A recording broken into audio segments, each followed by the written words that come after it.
Indiana Jones and the Great Circle is a lot like Indiana Jones himself. It's on a quest for a lost relic, and after fighting off deadly traps, diversions, and rivals, it finds the relic, only to lose it again. That relic is Indiana Jones. For those of us who grew up in the 1980s with George Lucas and Steven Spielberg as the Romulus and Remus of fantasy entertainment, Indiana Jones was as much of a fantasy figure as Han Solo and Rocky Balboa. We could never be them, the way we could be maybe a John Hughes character, but it meant something for us to like them, to root for them, to watch them win, even as they took seemingly endless punishment. But, as if they knew the mirage couldn't last, Lucas and Spielberg closed out the 1980s with Indiana Jones riding off into the sunset with his father, a fitting end to what seemed like a half-sincere, half-mocking throwback of a trilogy, full of villains to punch and shoot, ladies to bicker with and seduce, and father figures to confront and rescue. Perhaps it should have stayed where it lay in 1989. Through his production company, Lucas oversaw franchising of the character that extended his life, adventures, and multimedia influence. The Young Indiana Jones TV series and made-for-TV films, over 24 novels, novelizations, comic books, tabletop role-playing games, theme park rides, and of course video games.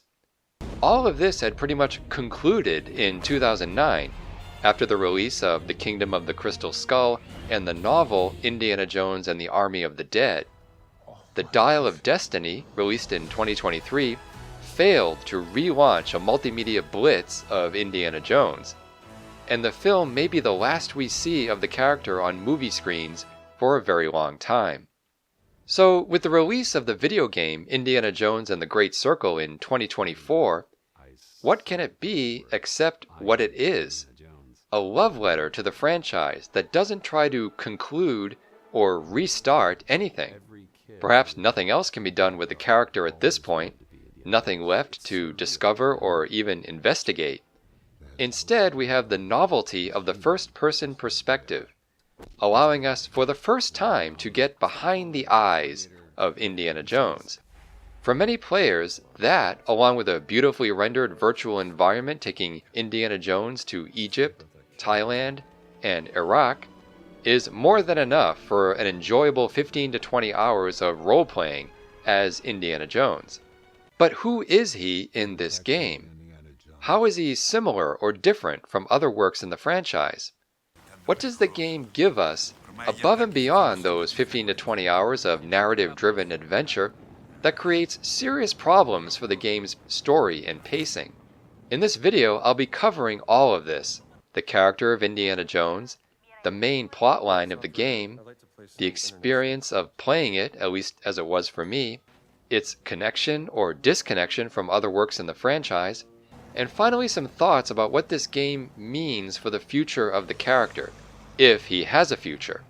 For better and for worse, The Great Circle is a AAA product of a major game studio taking advantage of state-of-the-art technology and the blessings of Lucasfilm and Disney. At its heart, though, it remains stuck in the past. Much like those old Saturday afternoon serials that were the inspiration for Raiders of the Lost Ark, Raiders of the Lost Ark is the inspirational source of The Great Circle. But unlike Raiders, which innovated the classical serial adventure, The Great Circle recycles the conventions of open-world adventure games while imitating the cinematic style of Raiders of the Lost Ark. To sort out this jumble in the jungle, we should begin at the beginning. Part 2. X marks the spot. If you piece together all the cutscenes in The Great Circle, it could play like a full-length feature film, a standard Indiana Jones adventure story. You could also skip all the cutscenes and just play the interactive parts, which add up to a standard exploration stealth adventure game. That did it. You could say that The Great Circle has a mediocre movie inside of a mediocre game, and vice versa. Neither part stands well enough on its own. But the two in combination give the player a lot to take in. The linear story that Machine Games wants to tell us with their cutscenes, and the non-linear story the player creates for him or herself regardless of what is in the cutscenes. To say then, let's talk about the story of the Great Circle, we'd first have to say, well, which story are we talking about? So let's talk about both. After the opening Raiders of the Lost Ark retread, which I'll say more about later, we hear lines of dialogue from Marion later in the film. I learned to hate you in the last 10 years. Well, where the hell were you? Signaling that this is all in Indy's head. Sure enough, Indy wakes up hungover in his university office.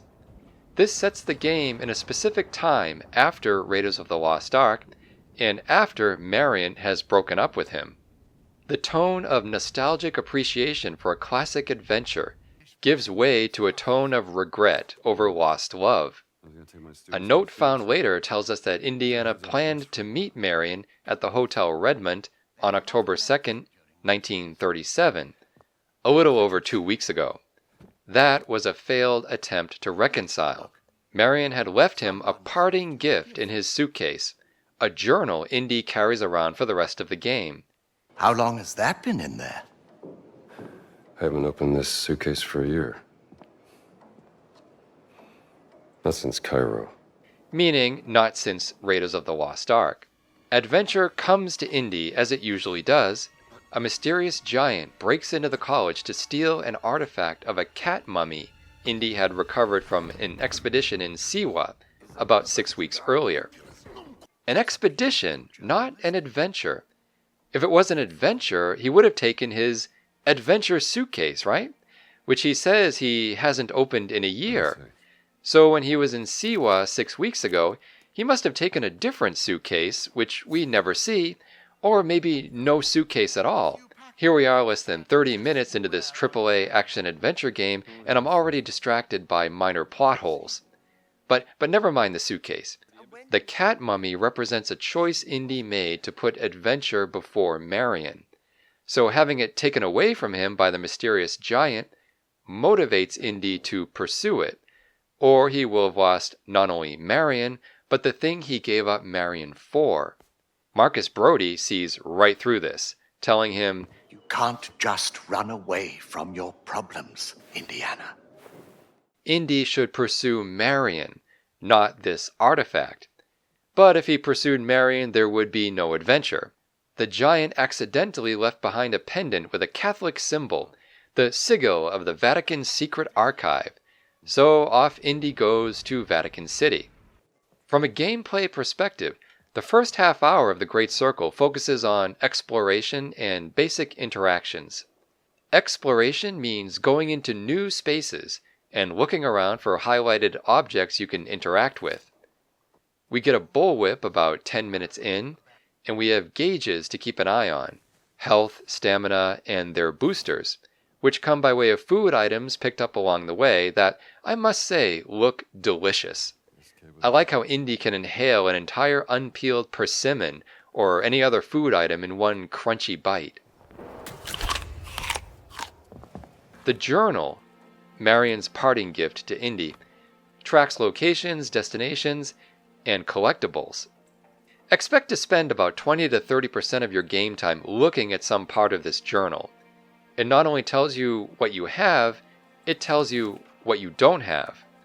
This might sound helpful, almost too helpful, but it creates problems with pacing and progression, and it creates them right away. As we get ready to leave Marshall College, the journal tells us two things: close the suitcase and leave. Okay, that's one thing. And then the other thing is, we have collected 9 out of 10 notes at this location. This raises immediate questions.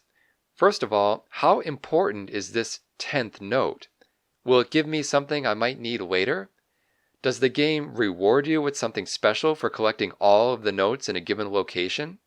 If I leave Marshall College before collecting it, would I be able to come back and collect it later? It turns out that yes, you can go back, and no, you don't really need that 10th note. But on a first playthrough, I don't know that, and the game doesn't tell you. So instead of hopping on a plane to Vatican City and getting this adventure started, I spend the next couple of minutes scouring every corner of the explorable areas of the college until I find the 10th note. A baseball card. It has nothing of use except the 15 adventure points you get for picking it up, and more importantly, the notification in the journal that you've collected 10 out of 10 notes at this location. 3 minutes earlier, if I had just closed the suitcase and left, I'd already be at Vatican City. But not having that 10th note would have nagged at me. Of course, other players might not care about all the collectibles and just didn't bother with this one. But I did care, and I went after this collectible at the cost of pacing and story progression. This pattern repeats itself many times over, and the more it repeats, the worse it gets. But for now, let's do what we should have done 3 minutes earlier, close the suitcase and leave. Indy's contact at Vatican City is the instantly likable Father Antonio. He had fought with Indy in World War I. He enjoys American jazz, a good hearty Italian meal, and card playing. Antonio is a lousy bum who cheats at cards. Goodbye. He lore dumps that back in the 16th century, a Father Crescenzo had claimed that secret messages had been inscribed in the oldest buildings of the Vatican. These inscriptions reference a group of giants called fallen angels hidden in the Holy City. But bear in mind that Father Crescenzo was known mainly for one thing. Oh yeah, what's that? Stark raving, brain-sick madness. We can assume he wasn't. Antonio also knows of a strange symbol at the Vatican Library, giving Indy his next clue. At the library, a hidden passage leads down to a map by the not-so-insane Father Crescenzo, pointing to specific buildings of the Vatican where the secret inscriptions are located. With this revelation, we finally arrive at Vatican City proper, a gated, open-world, urban environment. This introduces several new mechanics of exploration, concealment, and combat. It also introduces the intriguing alternate history Vatican City occupied by Italian fascists. Antonio had info dumped that all the priests at the Vatican have been ordered by their leader, the corrupt Father Ventura, to cooperate with the fascists. A friend of Mussolini. Practically runs the Vatican now that the Pope has taken ill. Conveniently, Father Ventura drops in on Antonio and Indy and shows he's every inch the villain. He refuses to shake Indy's hand, has nothing but contempt for Americans, seems to doubt Antonio's claims of going deaf as a result of war wounds, warns Antonio in Italian in order to exclude Indy from the conversation, and even gives Antonio's jazz record the evil eye before leaving with a disapproving exhale.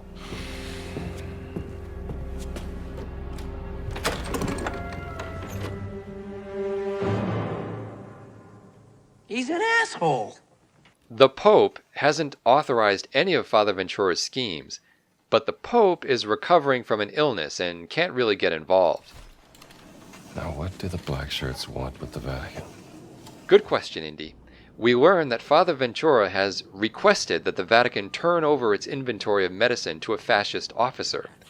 Apart from that, Indy has to figure it all out by himself, surrounded by hostile forces.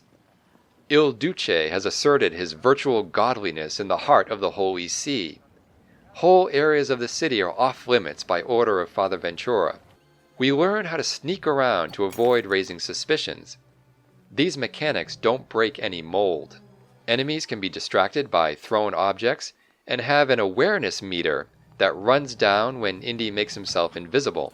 Enemy stupidity has an almost charming reliability. I could sit here all night distracting and alarming and cooling down this idiotic guard. Knocked out or slaughtered enemies draw attention to themselves, so Indy can hide the bodies if he wants to clean up his tracks, or like I prefer to do because it's much more fun and less time consuming, just leave the bodies out there to bring in another hapless goon for a stealth takedown. These stealth techniques have little variety or novelty for the entirety of the game, except for the addition of several interactable objects Indy can use to smash heads.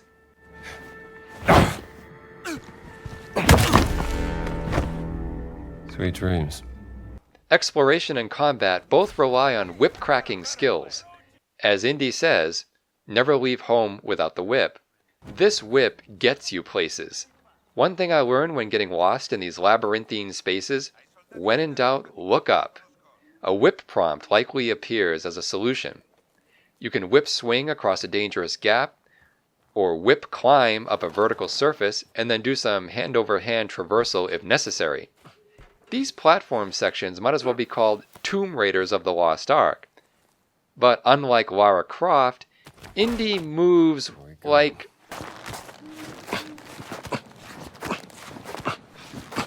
Huh?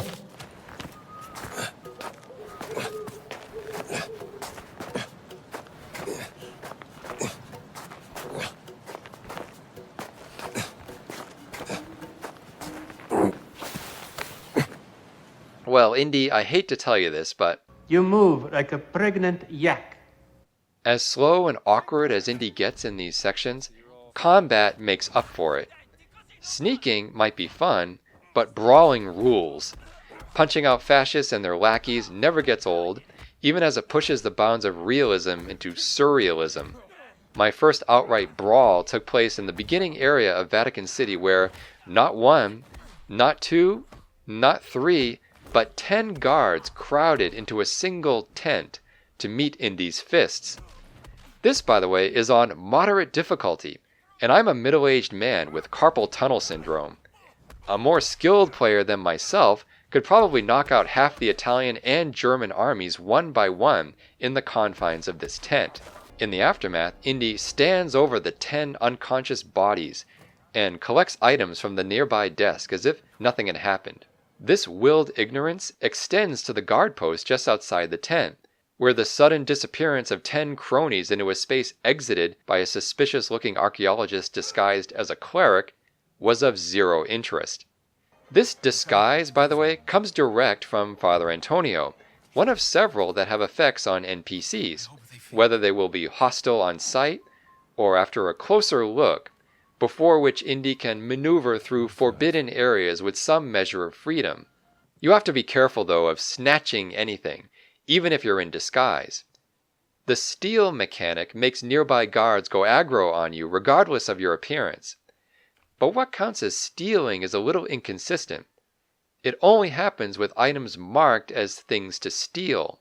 It's not clear, though, why, say, taking 25 baht from an unlocked supply case is considered stealing and has a guard aggro on you, while in the same area smashing open a locked box and taking 125 baht in full view of surrounding guards is not considered stealing.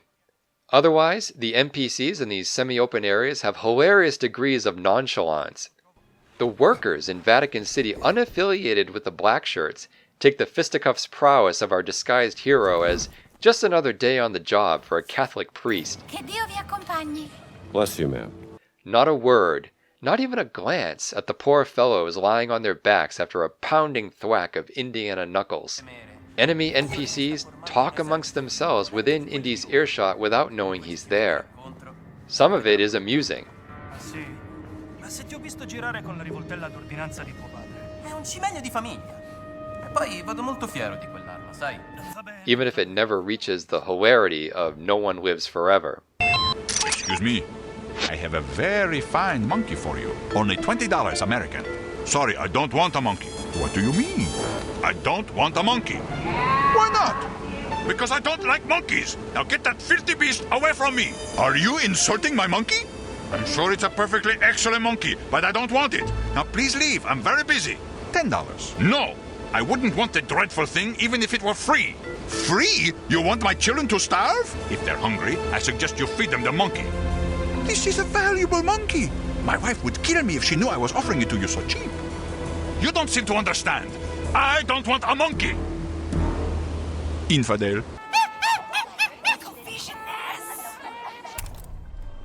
Sometimes monkeys can be a good judge of character. And with that, you have the essential gameplay loop of the Great Circle. Explore a little to find a route to your objective, sneak around or fight enemies along the way, and grab those collectibles. The more you grab, the more points you accumulate to upgrade your exploration and combat skills.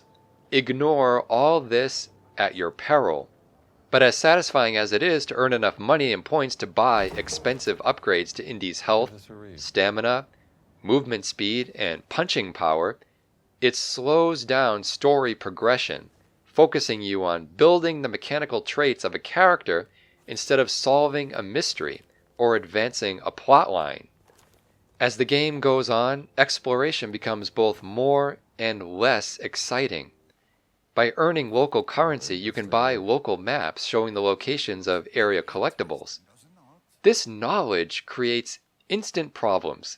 Yes, you can now see where to go to find those collectibles, but going after them isn't as easy as going to those marked locations.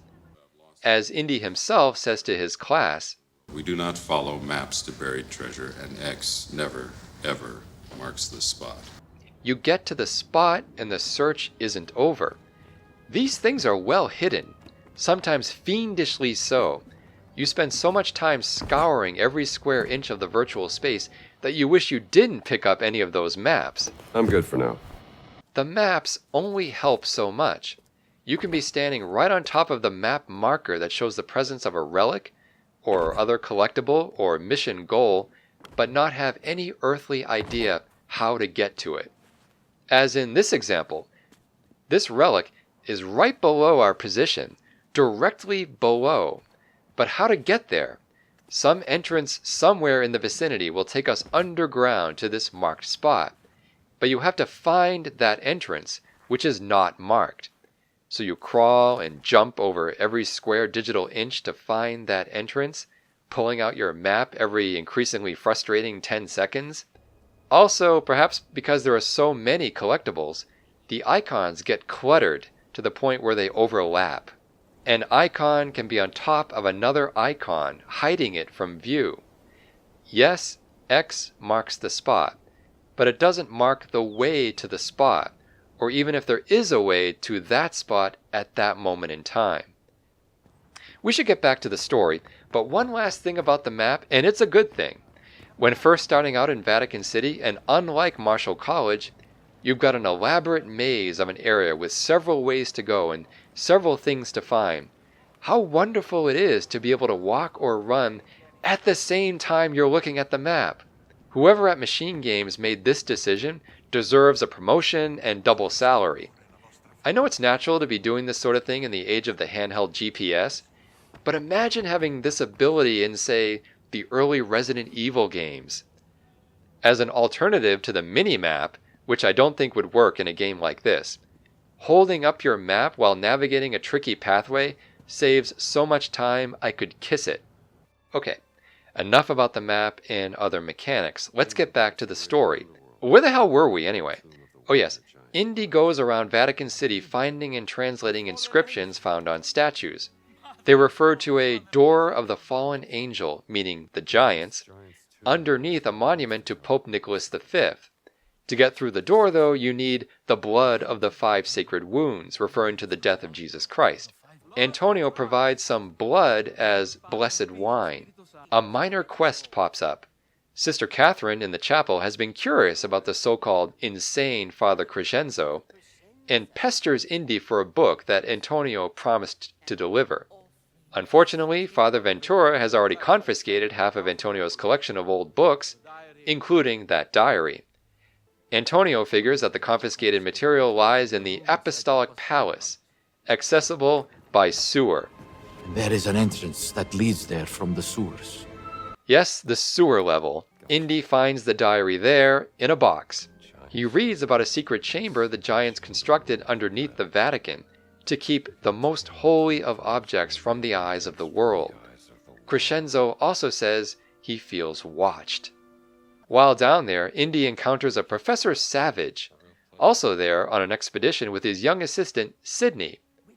They had found a stone fragment here in the palace.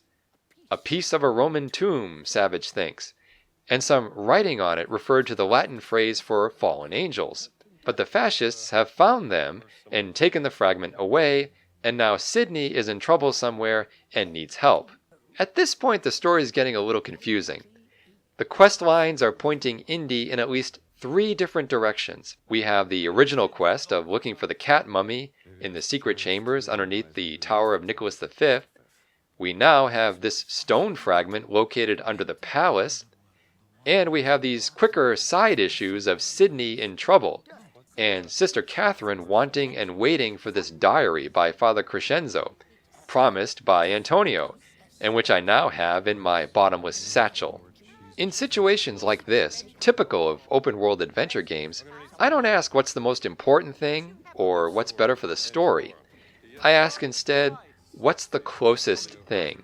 What can I wrap up sooner rather than later? In this case, it's Sydney. So I rescue Sydney, who tells me that the stone fragment is at a nearby excavation site. At the excavation site, a previously locked area is now unlocked. The guard Giuseppe's station in Section F. Indy knocks him out to get the key to the cellar where the stone fragment has been taken. Do I really want to go there right now? Shouldn't I go after the cat mummy first? I'm having trouble even remembering that I want that cat mummy. You know, the whole reason for being in Vatican City in the first place. I go after the cat mummy at the Tower of Nicholas V. Along the way, I solve an enjoyable puzzle involving the 5 sacred wounds of Christ and the blessed wine given to me by Antonio. I pour what seems like an unlimited quantity of wine into receptacles that trigger clues about how to get past this stone mural of Jesus. Upon solving the puzzle, the mural opens up and Indy heads deeper into the underworld to find the warrior giant's tomb. This area might be my favorite of the entire game. For the first time, I felt like I was part of a real Indiana Jonesy quest, which had nothing to do with outside historical events or character development, just pure Tomb Raider style exploration and danger. The dim lighting by torch, the squealing and scurrying rats, the skulls and pots lining the walls, the low draft of wind filling the air with ominous white noise. It all works. Indy takes a key off a skeleton to open a locked gate farther down. And there it is, a marvelous discovery that leaves Indy for once at a loss for words.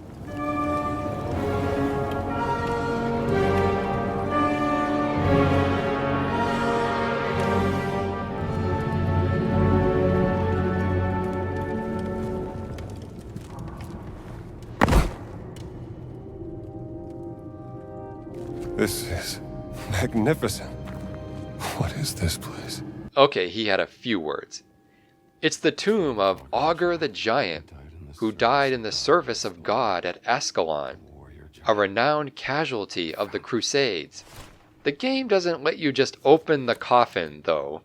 You gotta turn these 2 hidden cranks on either side for some reason, and as soon as the coffin opens up, oh, the second handle snaps off, triggering a shower of debris from some ancient mechanism, resulting in a broken, open coffin that Indy can finally investigate. A parchment scroll narrates the existence of a fountain of confession, which opens the entrance to a sacred monastery of the Nephilim order. And now the whole place comes tumbling down. How nice of it to wait for Indy to read the scroll before crumbling apart. But no, it's not an ancient mechanism. It's a very modern bulldozer smashing through the wall, almost crushing Indy. Now he has to find a way out. As exciting as all this is to Indy, I'm thinking, why couldn't we just open the coffin, take the scroll, and move on? All of this crumbling debris and the deus ex machina of the bulldozer is the very definition of padding. Indy emerges in the necropolis, a location I grew to loathe with its confusing layout, multiple entryways and exits, dank environment, and the necessity of going through it many times searching for a way to something or other.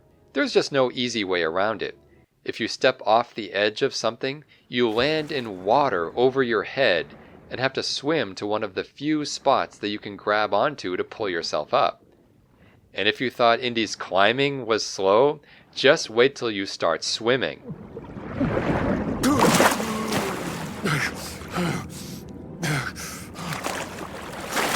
Where's the exit? Oh, I'm soaked. Indiana Jones, You move like a pregnant yak. A puzzle mechanism opens a gate. No, wait. 2 puzzle mechanisms open 2 gates to get you back to where the bulldozer crashed through the wall. That's what I mean by padding. You can't just climb up the bulldozer. Indy's comment upon arrival, Great. Back where I started. sounds like it could be relief or sarcasm. You have to follow the instructions to climb out of the hole to return to the excavation. And once you get up there, a welcome sight appears. A lock-picking nun. Gina is at the Vatican to find her sister Laura, who was abducted more than 6 months ago by the Nazi Emmerich Voss. Indy recognizes a photo of Laura, who is a leading expert in ancient languages. They agree to exchange information later. On the way back to Antonio to show him the parchment scroll that I found about an hour ago, I deliver the diary to Sister Catherine that I found back at the Apostolic Palace 2 hours ago. She seems grateful for it as a window to an insane mind. I kind of wished we could read it ourselves, but no, we deliver it to Sister Catherine and then get called out by the one and only Father Ventura, who seems to know that Indy's up to something. Ventura's people are noticing Indy's snooping around the city without knowing, it seems, that Indy had just stolen money and a letter from Ventura's own office. Also, on the way back to Antonio, I decide to fetch that stone fragment found by Sydney. This takes me to the Vatican cellar where the fragment lies out in the open for fetching. The fragment inscription refers vaguely to St. Peter as the protector of the Circuli Magna. Circuli Magni. The Great Circle. So it's back to the professor and Antonio, but wait. First, I need to cash in some of my ill-gotten lira with the purchase of books highlighting the locations of uncollected collectibles. Part of me wishes I had not done this, because all it did was tell me to go get things that had nothing to do with the main storyline. I've already almost forgotten why I'm in Vatican City in the first place. Now I'm tasked with a map full of icons that I can chase after or not. Indy gives the parchment to Antonio, who studies it while Indy heads over to the fountain of confession it references. Antonio warns I may be going down a rabbit hole. Oh, I'm already there, Antonio. I'm already there. Indy meets Gina, and they trade information to help each other out. Gina has a Vatican contact, Juliana, who can meet them at the museum and tell them about what the Vatican knows about Indy and Marshall College. Might be a lead on the cat mummy. The museum is locked down, though, so something must have happened, and she's off to the museum. After an amusing encounter with a fascist who blows Indy's cover, we catch up with Gina at the museum. She shows off her lock-picking skills. She and Indy banter. When they start teaching lockpicking in journalism school. Oh, yes. It was my favorite class, right after arson. Then she jumps right into a sneak attack on 2 fascists, with Indy bringing the assist. More banter. You fight well for an archaeologist. I really like to go hands-on when I work. Clues in the downstairs storage area open up a mystery of what happened before Indy and Gina arrived. We see Gina's note to Juliana about Indy, with Gina asking Juliana to check with your contact in the Vatican secret agency. Notice how everybody in Vatican City has some kind of a secret contact, even a secret agency to help out Indy with just these sorts of problems. Either Indy's reputation precedes him more than even he knows, or he just has a way about him that earns the trust of all the right people in the right places at the right time. Need to know a secret? No need to investigate. Just randomly find someone who happens to know someone at the secret agency who can tell you all of the secrets. Simple as that. Someone's apparently taking photos of me at the Vatican. We get to another lock-picked door, and more musings about what happened to Juliana. I suspect Juliana was arrested and she resisted. You think she's hurt? We don't have any proof of that. Don't assume the worst. I think Juliana found out that the Vatican is interested in you for some reason. Guess I'm just an interesting guy. A bloody stain and gold ring on the floor trigger a cutscene where fascists conveniently reveal Juliana's location in the Borgia Tower. They refer to her as a murdering nun so the blood on the floor is probably not hers.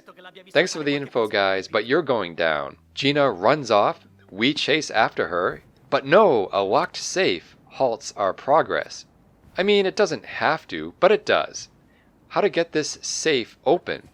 The only other interactable object in the room, a table lamp, gives us the combination with a single pull of the switch. The safe contains a drinking horn from the 9th century that fits into my bottomless satchel.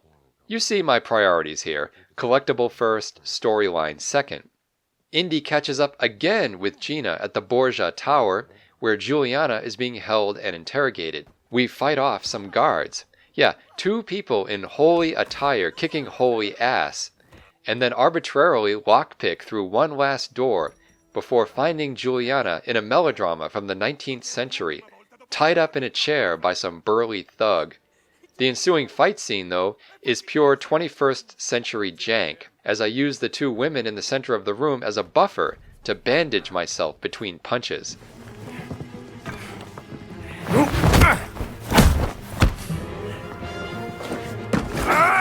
Maledetto!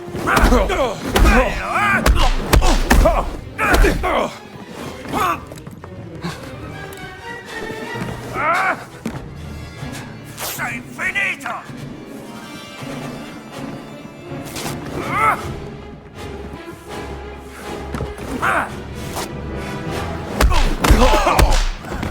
Untie your feet, Dr. Jones. Juliana seems to fall in love at first sight. Indy looks like someone who loves his pet, as all good men do. I don't know, I think bad men can love their pets too. In fact, I think bad men are more likely to love their pets than to love their family or friends. But I'm not here to argue with a digital nun. Gina and Juliana reunite, Juliana gets her ring back, and then info dumps that Indy has been a surveillance target since the Siwa expedition. In other words, Indy found something capital I important in Siwa, the cat mummy. The Vatican secret agency directly authorized the surveillance. Later on, some documents in a safe at the secret agency point to a reclamation project which I know nothing about, but is related to the cat mummy discovery. Juliana gives Indy a key to a locked door in the tower. It's nice to be handed the key to a lock we didn't even know existed. How can Indy return the favor? Gina says she needs to set up a meeting with a well-informed third party, and we'll be in touch later. Does anyone else find this frustrating? Indy does. It's like pulling teeth with this lady. Well, Indy, the answers can't all just drop into your pocket like magic keys from your well-connected secret agencies.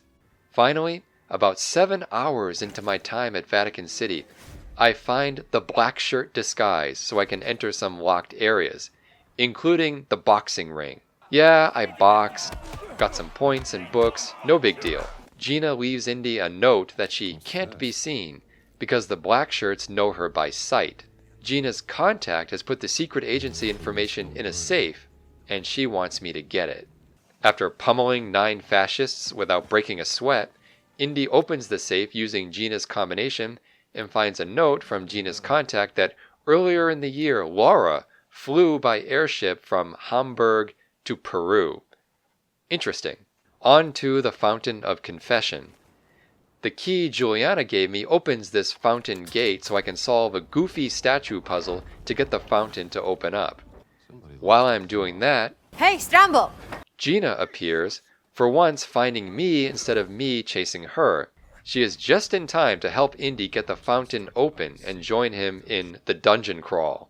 In case we forgot or are confused, Indy's and Gina's separate quests are narrated as connected through Voss. After surviving the most Tomb Raidery of Tomb Raidery dungeon crawls, complete with pendulum traps, floor traps, and elaborate mechanical locks, Indy and Gina find a secret monastery that dates back to the 6th century. Gina points out the obvious mystery of who has been here recently enough to light all of these candles. In the monastery scriptorium, which is a trove of information, Indy finds a book titled Secrets of the Christian Church. The giants are the Nephilim, the children of fallen angels who swore loyalty to St. Peter to atone for their historical sin. Indy makes an actual thematic statement. Myth Both are history. Just different ways of interpreting the past. You might think a trained archaeologist would believe otherwise. A letter talks about Brother Locus, who traveled to the New World to find the Word in a school. This is our giant friend. The letter conveniently says that the cat mummy is in the treasury of esoteric artifacts, a place I would love to work in, based on name alone. Also in the scriptorium, Indy finds a convenient book called Unknown Language Book, with what looks like cuneiform writing. This makes finding Gina's sister an even greater priority, since she is an ancient language specialist. Only one person in the world that knows more about dead languages than me. Who's that? Your sister, Dr. Laura Lombardi. For some reason, he puts the book back on the shelf. I guess it's not this particular book Indy wants translated, but the language itself that is a clue to something. Gina finds something behind the painting. Dr. Jones uses his manly strength to help Gina pry the door open, just as someone comes in. As Indy and Gina try to escape the secret monastery, Indy drops one of the most important bits of lore in the entire game. In the Book of Enoch, the Nephilim corrupted God's creation, triggering the Great Flood, which cleansed the earth. I hope I never meet one of those. For the first time, we understand the biblical significance of Indy's quest, referring to Noah and the Great Flood. And here we get the payoff to Indy finding the giant's pendant left behind at Marshall College. The pendant opens the exit, or rather the entrance, to the Vatican's treasury of esoteric artifacts. I give you the Vatican's treasury of esoteric artifacts. Indy finds the cat mummy, but Locus is there. Indy beats him unconscious, but now Father Ventura is there, and Mussolini is there, and Emmerich Voss is there. Everyone's there. Maybe if I hadn't unloaded my gun into Locus, who survived at least 3 point-blank shots, Indy could end Italian fascism with a few sneaky shots to these 3 assholes. As it turns out, Father Ventura has some sympathetic traits, a victim of bullying and blackmail by Voss and Mussolini, but whose spinelessness puts the entire free world at risk of domination by the Axis powers. Now we know the purpose of the cat mummy. It contains one of the many relics of the Great Circle, triggers of a secret ancient mechanism, with other triggers located in Asia and South America, and here in the Vatican. After pillaging the Vatican treasury, only 4 more relics remain, and Voss brags that German archaeological efficiency will discover them in no time. Father Ventura warns against tampering with forces not of this earth, to no avail. Ventura here has shades of Belloc from the original Raiders, making you think he might almost turn against the Nazis. Anyway, Gina is off to Giza to follow the Nazis. She wants to do it alone, but Indy protests. The mention of the Great Circle was too intriguing for him, now that the cat mummy affair has been resolved. Gina's goal is to find Laura, but Indy's has greater stakes. Indy stows away on the Nazi airship to Giza, but not before Father Ventura stops him for a little narrative closure. Amusing exchange, but with some tense Indy. You know, us Americans always nosing about. With a gun and a whip. Locus has also shown up for the plot convenience of taking care of Indy's business with Father Ventura and the Italians, so Indy can board the airship. Gina has pre-stowed away on the airship and conveniently rescues Indy as he tries to board. On the way to Giza, Indy infodumps the meaning of the Great Circle as a conceptual line tracing across the locations of several religious structures of ancient times, creating a perfect circle. The Great Circle. Exactly. Sounds like a coincidence to me. Well, she's right, but the game takes that leap into fantasy that Indy adventures are known for. Indy agrees with that, but he's also seen a lot of stuff in his time. And you know, he wants to save the world from the Nazis. Again! The plan in Giza is to talk to one of Gina's ubiquitous clandestine informants about where Laura might be. At this point, however, I make the first of 2 big mistakes. First, I decide to fast travel right back to Vatican City to to finish up the collectibles there. This abandonment of the main storyline trivializes the Great Circle as a plot device. I guess taking more from Vatican City further weakens the Italian fascists in story terms, but given that I just rode for hours on an airship from Italy to Egypt, and then hopped right back to Italy in an instant, made the whole enterprise artificial. The other of the two big mistakes I made was made later. I'll mention it when we get there. Here's what I did on my revisit to Vatican City. I turned in Signs of Trouble.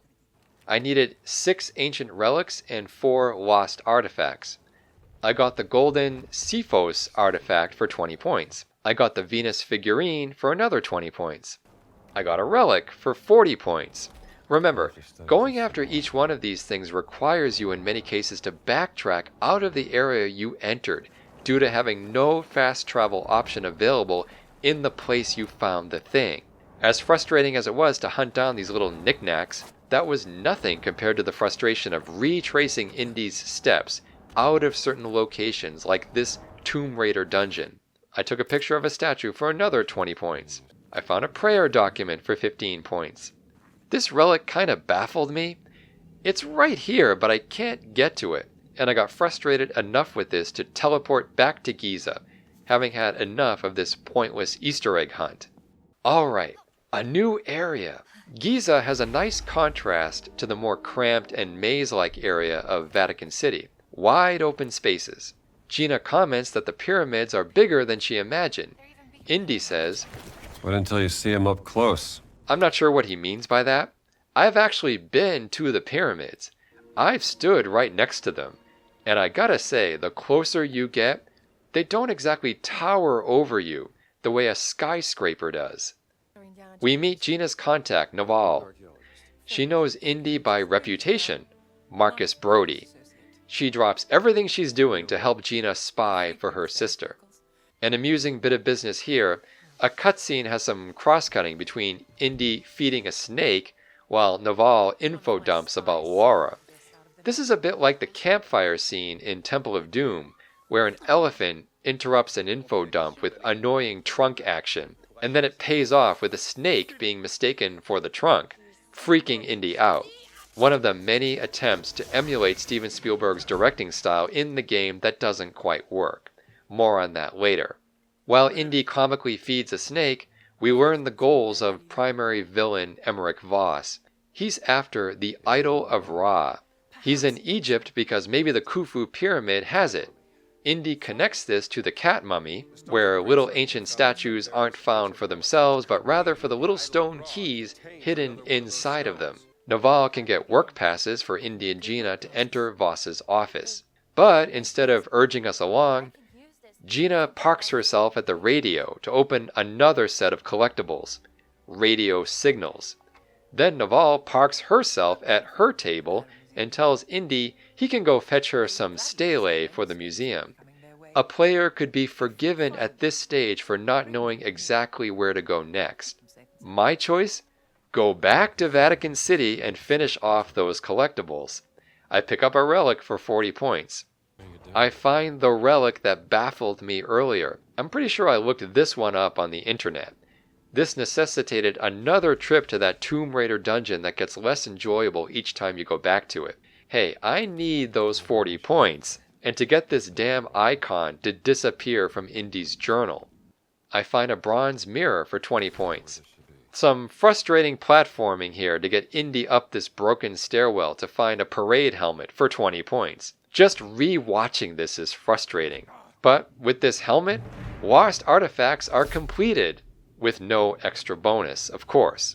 Another camera pick for 25 points. I'll say more about this camera mechanic later, by the way. Another relic for 40 points, and another relic for 40 more points. We are almost there. Last relic in the Vatican. Finding this was a pain in the ass. Looks like it's right there, but it's not. To get from here to there requires underwater traversal Indy cannot do at this time, because he lacks a breathing device which isn't acquired until 2 regions after Giza, which means 3 regions, or 4 if you count the airship, after the Vatican itself. This is why I ended up hating the necropolis. It's a difficult space to navigate to begin with, and so it makes finding something that has a spot on the map, but no clear indication on how to get there, as well as no indication of the current impossibility of accessing that relic at this time, even if you did know how to get there, frustrating for no good reason.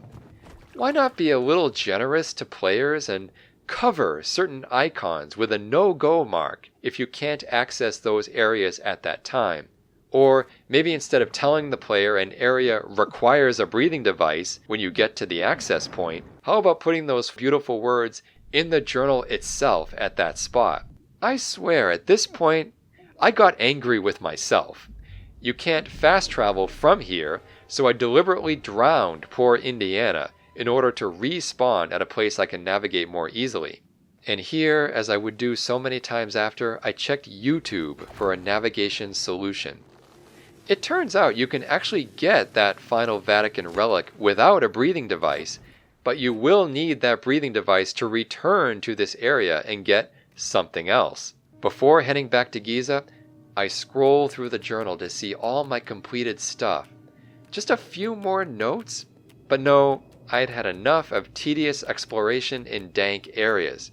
I gotta get back to Giza and make some progress. With this annoying thought in mind, I teleport back to Giza, directly into a glitch. Good lord. Don't worry. I have a nose for spotting frauds. Once the game decides to work properly, I see a wanted poster of 2 French-speaking diggers stealing artifacts. Nothing major, just a sidestep over to a corpse, which Indy never reports to anyone. Amateurs. Over 10 minutes later, the plot wakes up. Gina catches Voss sending radio communications about an entrance discovered at the nearby excavation. Gina and Indy find a way into it. A conveniently left note mentions a golden medallion that Indy and Gina figure could be useful. Obviously, it's the key to the door. Indy acquires a dig site disguise and goes to fetch the medallion. On the way to the medallion, I take a spontaneous detour into an open chamber and find a conveniently placed diary page from 40 years earlier, exclaiming that the idol of Ra, the very thing Voss and Indy are looking for, is in the Khufu pyramid, as Indy only recently info-dumped. This is horrendous writing. Everything in the world seems connected to Indy's specific task at this moment, including this random diary page. Of the countless things this diary page could have been about, something amusing, historical, or, God forbid, irrelevant, the diary page says what is now redundant. And that's Giza in a nutshell, a mostly redundant region. It has the same medicine bottles, the same relics, the same puzzles to unlock chests, the same photo ops. Besides the pyramids, the Sphinx, and other local details, what is one important thing in Giza that Vatican City did not have? Guns. Lots of guns. I'll get back to guns later though. For now, Indy gets the golden medallion from a recreation tent where nearby Nazis are playing poker.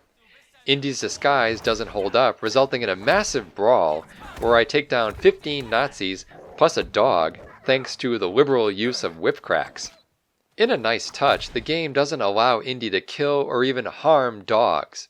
He just uses that whip crack to scare them off. As with all the big brawls in this game, I assess the damage afterwards, with the unconscious or perhaps deceased victims of Indy's punches sometimes posed in giant piles of splayed limbs. I think this is what they mean when they say, that was an orgy of violence. Back to Gina with the medallion, which opens the entrance to the sanctuary.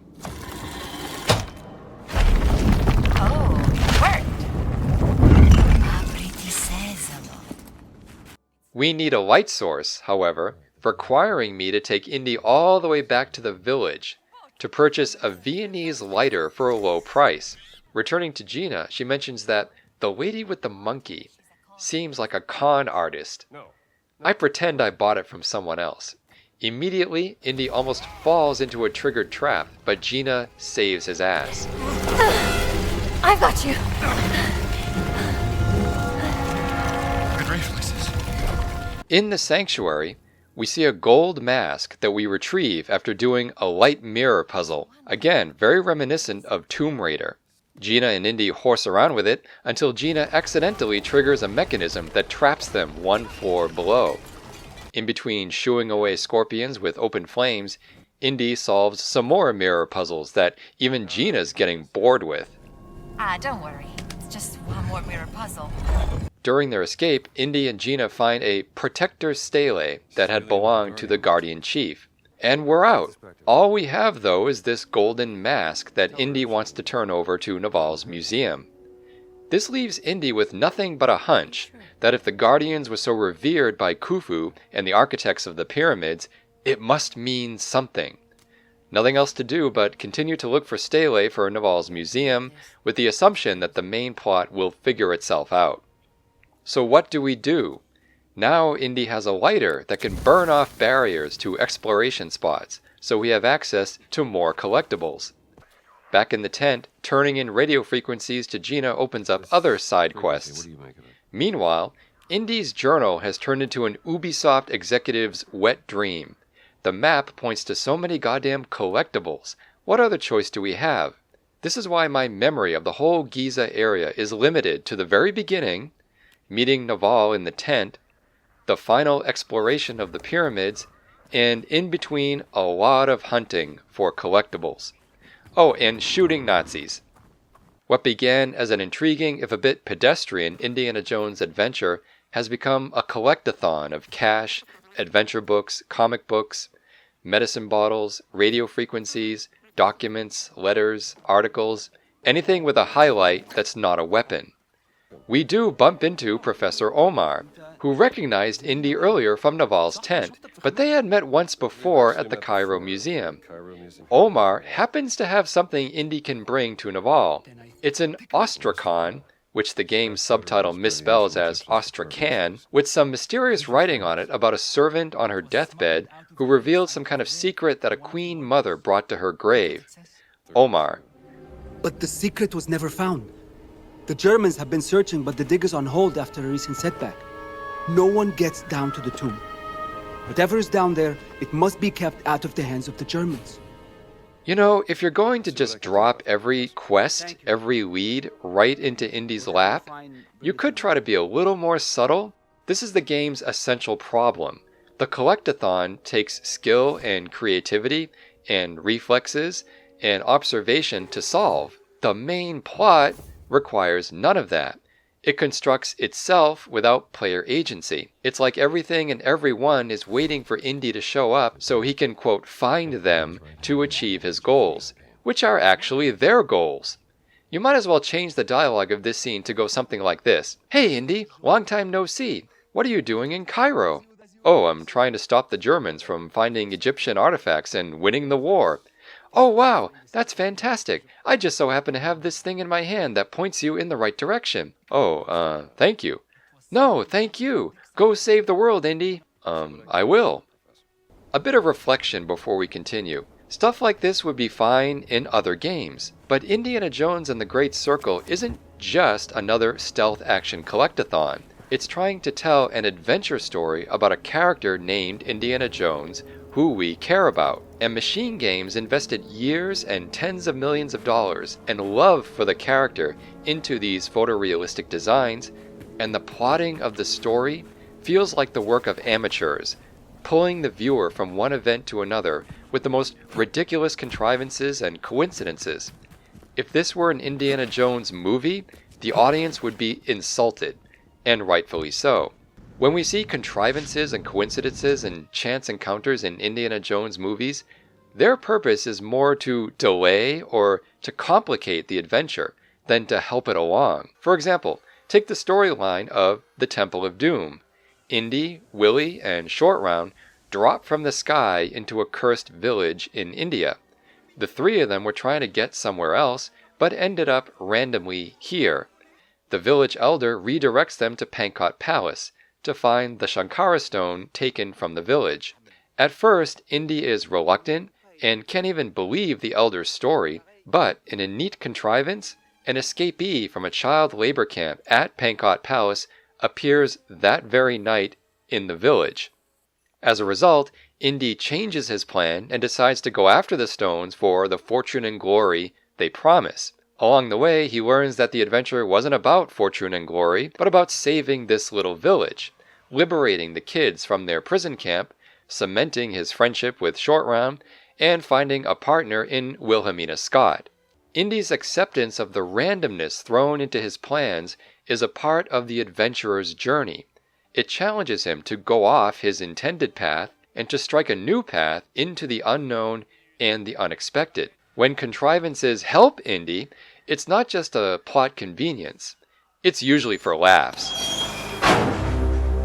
In Indiana Jones and the Great Circle, randomness is never funny, and more importantly, it never challenges Indy. It doesn't intrude on his original plans, forcing him to make a choice. Instead, randomness smooths the way forward. It points the player in the right direction.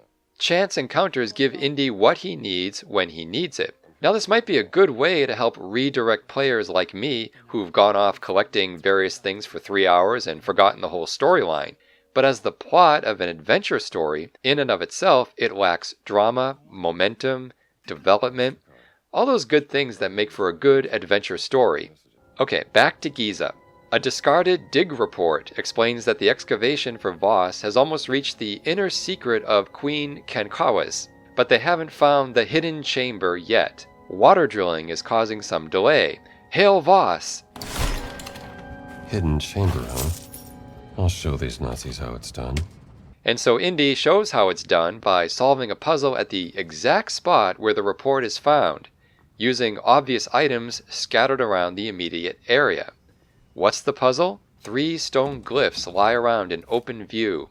The well-lit entrance has 3 round slots. I wonder if these glyphs have something to do with these slots. There's 3 of each, you see? The puzzle is placing them in the correct positions. Somehow the Nazis couldn't figure this one out. I know Nazis are shitheads, but are they really that stupid? The wall itself has hints on where to put the 3 glyphs. But even if there weren't any hints on the wall about the order of the 3 glyphs, it's only 3 glyphs. Each unique glyph going into one of 3 spots. There are only 6 possible solutions. Getting it wrong doesn't trigger some deadly mechanism or destroy the chamber. I don't know how insulted I should feel. It's like those Microsoft quizzes with answers so obvious they might as well be highlighted. Nazi idiots. They missed this. So what's in the Queen Mother's hidden chamber? A light stele that gives a clue about lights in the pyramids pointing towards something. I take it to Omar, who tells me to take it to Naval. I get sidetracked on the way to Naval by a nearby excavation. And here's where I start having fun with guns. Did I mention Giza has guns? Lots of guns. And dynamite. Who can resist engaging enemies down at the excavation site with blow-em-up action? Gun combat has its advantages, but the game, correctly I think, keeps Indy's options limited. Limited selection, limited ammo, and tanky enemies that take more than one shot to put down. It breaks stealth, and it also just breaks. Weapons empty fast, and you have to turn to melee quickly. On the other hand, guns are useful in a pinch, when surrounded and have no other way out, and enemies are mid-range. No guarantee though, and running away is often the right call, if you have enough stamina and ways to buff yourself when not taking punches or bullets. And again, you have to get used to non-enemy NPCs in the area being oblivious to the mayhem. Without a strong storyline, the Great Circle has some fun diversions. The environment and atmosphere of Giza are very well done as a backdrop. Pyramids are almost always in the background of exteriors. Steam locomotive trains run by on a regular basis. A report appears about soldiers refusing to go into a tomb because they think it's haunted. Nazis sure are superstitious. 5 hours later, I solved this little mystery. The soldiers were scared off by a recording of voices meant to suggest a haunting. I enjoy these little sidesteps and wish there were more of these than icons on your map. Time for an action set piece. getting into the secured office of Emmerich Voss. I turn in some steles for Naval, who tells me to give it to a delivery boy. In exchange, Indy gets work passes so he and Gina can enter the Nazi compound. Tunnels lead to a burial chamber and then to the compound. It's marked by one of Naval's ubiquitous undercovers, waiting for Indy and Gina to show up. Naval will be waiting for a signal, taking down a Nazi flag to cause a distraction. Inside the tunnels, Indy and Gina go through a creepy tomb and enter the Nazi compound. Indy whip-pulls the Nazi flag, taking it down and bringing on the explosive distraction. Jesus! That should get their attention. Gina unlocks the door to Voss's office, where we find a random assortment of info dumps. The battleship Kumets has disappeared off the coast of Peru. We find Laura's notebook, proving that Voss had her disappeared. The book is full of cuneiform writings and hieroglyphics. Here's a copy of Freud's interpretation of dreams, pointed out to be banned by Hitler, and therefore shading Voss as an intellectual on a selfish quest using Hitler more than serving him. Right next to Freud, there's a letter from Hitler himself acknowledging the disappearing battleship as a necessary sacrifice if Voss can deliver what he promises. Someone has high expectations of Voss. And finally, we see what looks like an Arabic handwritten transcript of a chapter from the book of Genesis. Oh, and a rubbing of symbols from a stone tablet, much like what Indy had and then made in the Last Crusade. Like the one on the stones and in the secret monastery. Once everything's collected, that's the dramatic cue for Voss to arrive at the compound. Gina urges Indy to follow him and see what he's up to. Indy and Gina spy on Voss, having it out with Officer Gantz. With a gun to his head, Voss info dumps that a dream stele exists that the giant could have unlocked for them if Gantz hadn't killed him. The tension is broken by the literal breaking of the ceiling, sending Indy and Gina down to the floor for a first meeting between arch-hero and arch-villain. Although their first meeting in the game, Voss mentions they've met before, and not only that, but had conversations. Gina holds a gun on Voss, which makes her the second character to do so. Under Voss's watch, Indy investigates the dead body of the giant. A chest tattoo appears to be written in the Adamic language. Isn't it? Adamic. According to legends, Adamic was the first language given to men by God. Indy connects the dots between the Adamic writing and Laura. Gantz interrupts the scene, has a quick and clumsy four-way fight with Indy, Voss, and Gina, resulting in an accidental gut shot and a purposeful chair shot, all done in a cutscene. Indy and Gina escape the compound and end up in a tunnel exit to meet Naval. They get separated again in an explosion, so Indy and Naval have a few minutes of adventuring together. This gives Naval a chance to probe Indy about his feelings for Gina, without much success. Do you like her, Dr. Jones? Who, Gina? Yeah, sure, I like having a pain in... Bless you. During their escape, they find the entrance to the hidden chamber built 1,000 years after Khufu. The pictograms say the giants were the guardians of the gift within the temple belonging to King Khufu. The gift is, of course, the idol of Ra. It proves the identity and the role of the Nephilim order of giants in ancient Egypt. So they are not just serving the Catholic or Christian church. The giants have the key to the enigma located in the Sphinx, likely the dream stele that Voss is looking for. Indy quickly interprets the key as not a physical key, but a riddle. The clues were on the chest tattoo of the dead giant in the Nazi compound, which decrypt the dream stele. And it's been under Voss's nose the entire time. Now I just need to pay a visit to the Sphinx. So we are off to the Sphinx to get the dream stele. Naval info dumps that there are excavations going on in South America in a lost Mayan city. This previews Indy's next move while also referring back to the opening of Raiders of the Lost Ark. I love South America. We get some backstory discussion about Laura between Indy and Naval. This likely comes from what Voss said earlier about Laura maybe helping the Nazis willingly. Naval info dumps that she and Laura were lovers. How that might affect Indy's impression of Laura, though, isn't clear. He could ask a follow-up question like, "Hey Naval, as Laura's former lover, how would you respond to what Voss said earlier about her loyalties?" Later on, Indy shows Naval a picture of her and Laura in happier times and still doesn't ask what Naval thinks of Laura's loyalties. We learn a bit more about Naval in a field note, as this British-Egyptian shipping magnate and philanthropist was well known for her extravagant parties and adventurous lifestyle. Naval seems to be the talk of the town. Her dad was a British officer, her mother a nightclub singer. Naval turned her enormous inheritance into a vast international shipping company. This is all so interesting. I kind of wish Naval and not Gina had been Indy's main companion. Indy reunites with them both back at the workers' camp. Gina asks Naval about Laura's loyalties since Indy was too much of a coward to do it himself. Naval seems open to the possibility that Laura could work for Voss, but Indy interrupts to shut it down. I don't know where Indy's coming from here. He's just refusing any questioning of Laura's motives, even though he's never met her, unlike the two people he's talking to who did know her intimately. Gina backs down with, "Perhaps you're right, but Indy's posture looks weak." Anyway, over to the Sphinx. Indy finds symbols that correspond to images on the dead giant's chest tattoo.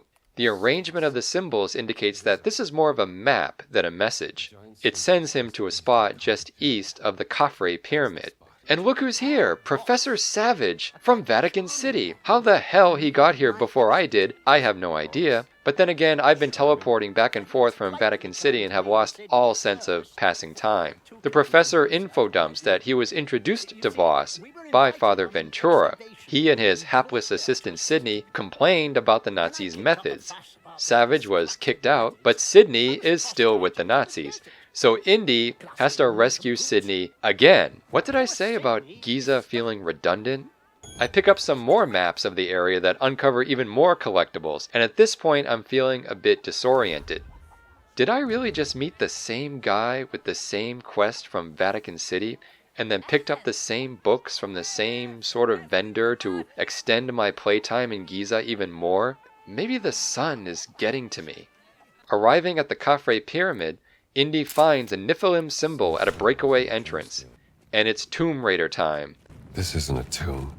Okay, it's not a tomb. It has a resonating chamber with Adamic symbols marking the inner circular wall. Cutscenes crosscut between Indy and his memories of hearing locusts speak. Laura's journal notes help to interpret them. This game uses instant color photo processing, a technology that didn't exist at the time, as a way of arranging the symbols. Indy probably should have just written them down.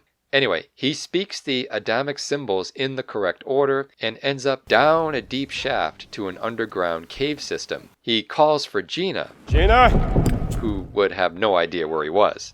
More photos and interpretations and mirror puzzles later, Indy emerges in a cavernous area that takes his breath away. My God. This leads to a dark chamber for a confrontation with another giant, who speaks in Adamic while wandering blindly around the chamber, looking for necks to squeeze. Stepping on small platforms to trigger light sources helps Indy see the giant and take him down. I did it. Indy takes another pendant off the giant's neck. The big guy tells him not to speak the name, but Indy can't get more out of him because of the fatal blows to the head that Indy just gave the poor bastard.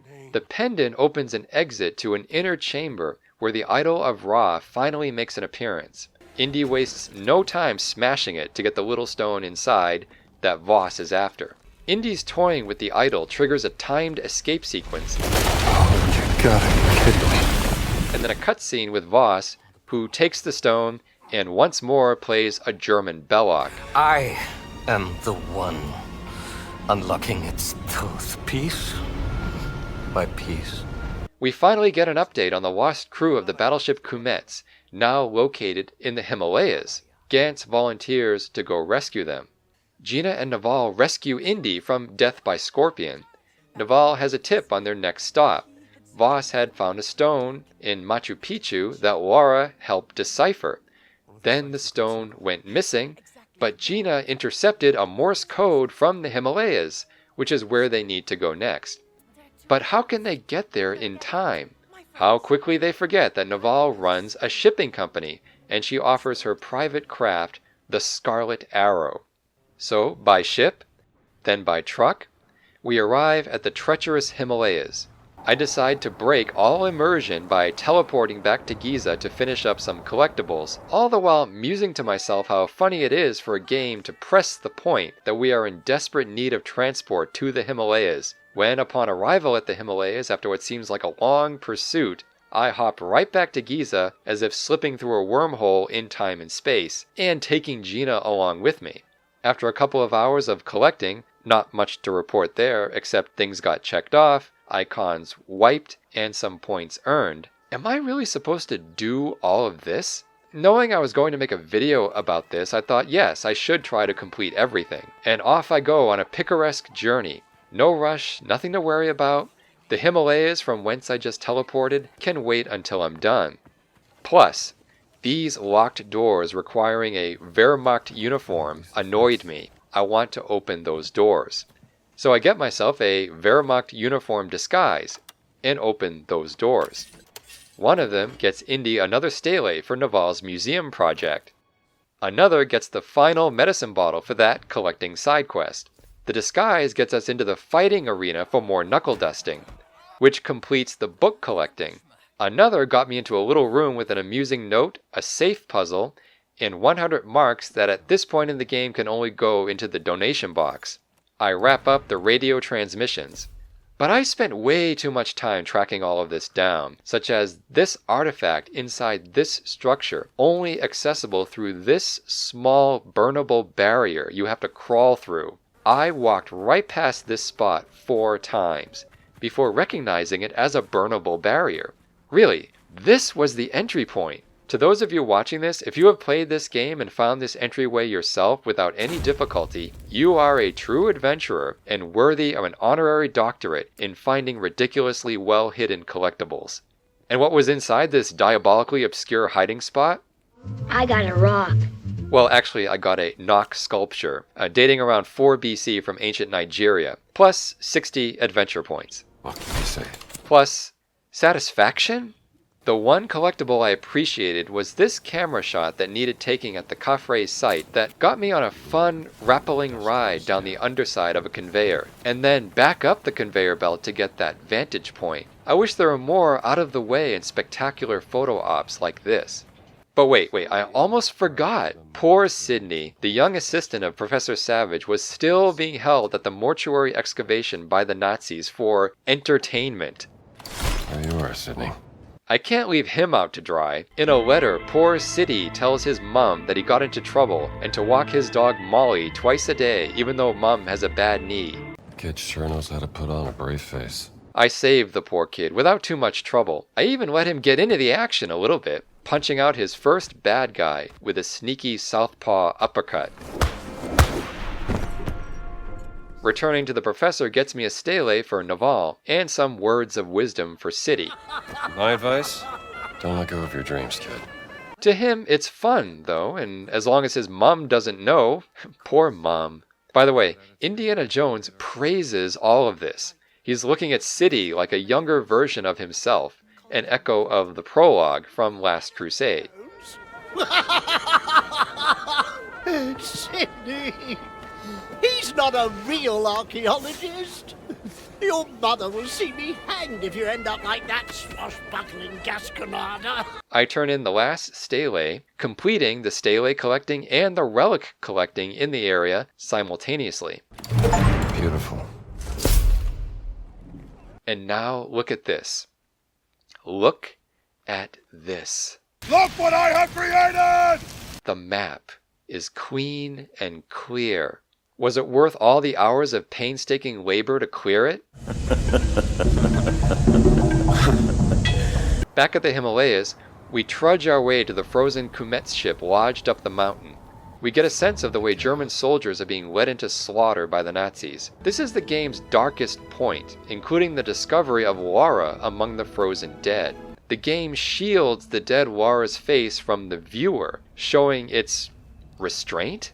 It's interesting in a game featuring the beating and killing of countless NPCs that the game holds back here, what it has the good taste not to show. Some mystery remains of whether Laura worked for the Nazis willingly or not. Indy gets some clues from the dead Laura's journal just as the Nazis arrive. Something about folding the earth. Some fisticuffs and a traversal puzzle later, we find the captain. The captain's journal narrates that after finding the stone in Peru, the crew of the ship performed a ceremony with the help of Laura that unleashed untold powers of the stone and likely caused the ship to teleport to the Himalayas. Upon their arrival, Laura had grabbed the stone and tried to run away with it, but she was caught by the captain, who took the stone back and locked it up, with himself, in the safe room, hoping to use it to reverse the teleportation. A cipher puzzle opens the safe room and gets us the stone. It also gets us a visit from Gantz, who again plays the role of clumsy intruder. Clumsy and fanatical, and questioning of Indy's patriotism, like a junior Voss doing a psych evaluation of all Americans as having no history, no nation, no leader, just hamburgers and picture shows. That's funny coming from a citizen of Germany, whose city of Hamburg was the origin of that dish he so derides, and whose cinema, at least in the 1920s, was the most respected in the world. He rails about cartoons like a true villain. You laugh and dance, celebrating your own idiocy and drinking the piss you call beer! Although he does have a point there about American beer. Gina brings a grenade to the standoff, resulting in a detonation that dislodges the ship and gives us a spectacular set piece. As they plummet to their deaths, Indy says the words on the stone in Adamic, teleporting them to war-torn Shanghai, with Gantz, who is unceremoniously slain by falling debris. This is what is meant by folding the earth. Shanghai doesn't have much beyond its spectacle. Indy gets to clobber a downed Japanese pilot, giving him a trifecta of fascist goons to punch out in the game. They even give the pilot a sword to make it clear he's Japanese. The whole point of this section is to get out of it. Getting out includes a turret section where Indy targets Japanese Zeros, and then dives onto a Zero flying beside them for an absurd fistfight on top of the wing. I love this stuff. On the other end of the set piece, Indy and Gina have a discussion about the stone's power. Next stop is Sukhothai in Thailand, the closest site where a stone must be located.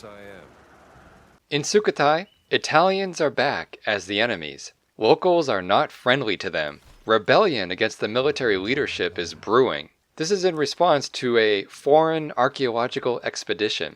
An unnamed general is saying he'll keep the peace, but it seems like he is in league with the fascists. In other words, it's Vatican City all over again. How do Voss and Mussolini manage to sway so many powerful people in foreign lands into giving over their precious historical sites to fascist dictators? I'm thinking either Voss uses his Freudian knowledge to hypnotize people, or Mussolini sends over a dish of delicious gourmet Italian food that breaks the spirit of even the most die-hard anti-fascist.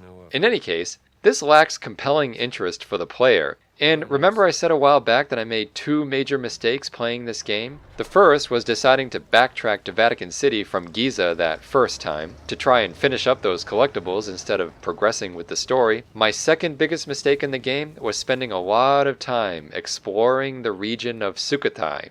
But first, Indy calls Marcus back in New York and learns two things. Number one, there was a lost ziggurat in the jungles of Sukhothai that legends speak of. And number two, he's been fired for taking off during midterms. And hey, it's Locus, with another warning that Indy ignores. Gina reveals a change of heart that's as predictable as it is unnecessary. She just found her dead sister frozen on a teleported battleship, but her character's real turn is confessing her new liking for Indy. Like an angel, she bestows Indy with virtue. You do have a heart. Their first kiss is thwarted by an Italian attack on rebels at the hotel. Gina lockpicks our way out. Personally, I would have had Indy or a rebel shoot the damn lock off the door, but anyway, off to the jungle, down river, to a fishing village. And Voss is here as well. We settle right in under his nose. The locals, led by Sunan and Palin, don't take much convincing to help Indy and Gina. He says he may help us, but there's a catch. Oh wait, they do take much convincing. They want proof of Indy's worth before they can trust him. Sunan and Pailin haul out a jar of terror so Indy can face his worst fear. You'll never guess what's in that jar. ไส้หมู ทำแกงอร่อยนะ That's right, a pork intestine. So the locals not only trust Indy and Gina without much proof, but they treat the whole idea of proving one's worth as a joke.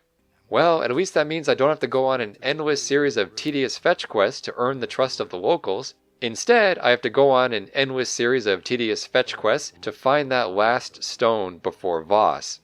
The location is the legendary haunted ziggurat, where the first people had settled and built a temple of stone. Inside the temple was the blessed pearl that was protected by Hijinks, or giants.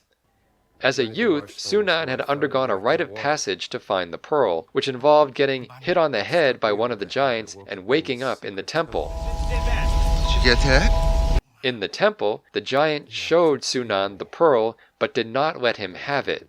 Indy deduces that a word written in Adamic was inscribed on the pearl, like the stone he brought with him to Siam. That convinces Sunan to help him. So Indy did have to prove himself after all. Will this game please make up its mind?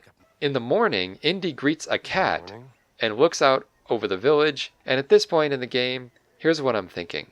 This area is going to be very difficult to navigate. You can't just run across the way like in Vatican City or Giza. You've got walkways on water, and we know how Indy travels across those. But the gameplay hasn't changed. You still have to hunt down collectibles if you want them. Only here, the hunt is much slower. The game of Makyek is introduced here and helps Indy to solve a puzzle later. I will admit I had no interest in learning or playing Makyek. I just looked up the solutions on the internet. I'm sure it's a lovely game, just not now. I am standing in the middle of a room, in the middle of an enemy stronghold, in the middle of the Siamese jungle, trying to stop World War II. Italy has just signed the Anti-Comintern Pact. Indy has no time for games. No time for fun and games when I'm down here. I know, that's what I said. Gina doesn't agree, though. Oh, are we playing a game, Jones? I love games. Which I interpret as a way to help the player like her a little more. She likes games, so I guess if we like games, but Indy just said, no time for fun and games when I'm down here. I think at this point, if you don't like Gina, this won't change your mind. As Indy and Gina take a boat out to the river, I thought with optimism, oh, maybe this will be a romantic adventure like The African Queen, a linear journey downriver where physical challenges are mixed with entertaining romantic comedy bickering. What an absurd idea. What an absurd idea. That is not what you get here. You get a promise. Can't swim, okay? Well. Just not a result. Funny how I wish Gina talked less during puzzles and talked more during these in-between moments on the boat. It's like she's ignoring Indy and maybe a little annoyed with him. Easy, Jones.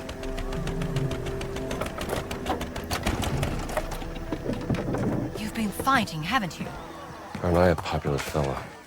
The boat has good speed, and when the title screen came up, I was looking forward to exploring the area. Little did I know that the boat is tricky to maneuver, and that I'd be spending most of the time not in the boat, but on little islands with an even littler sense of direction.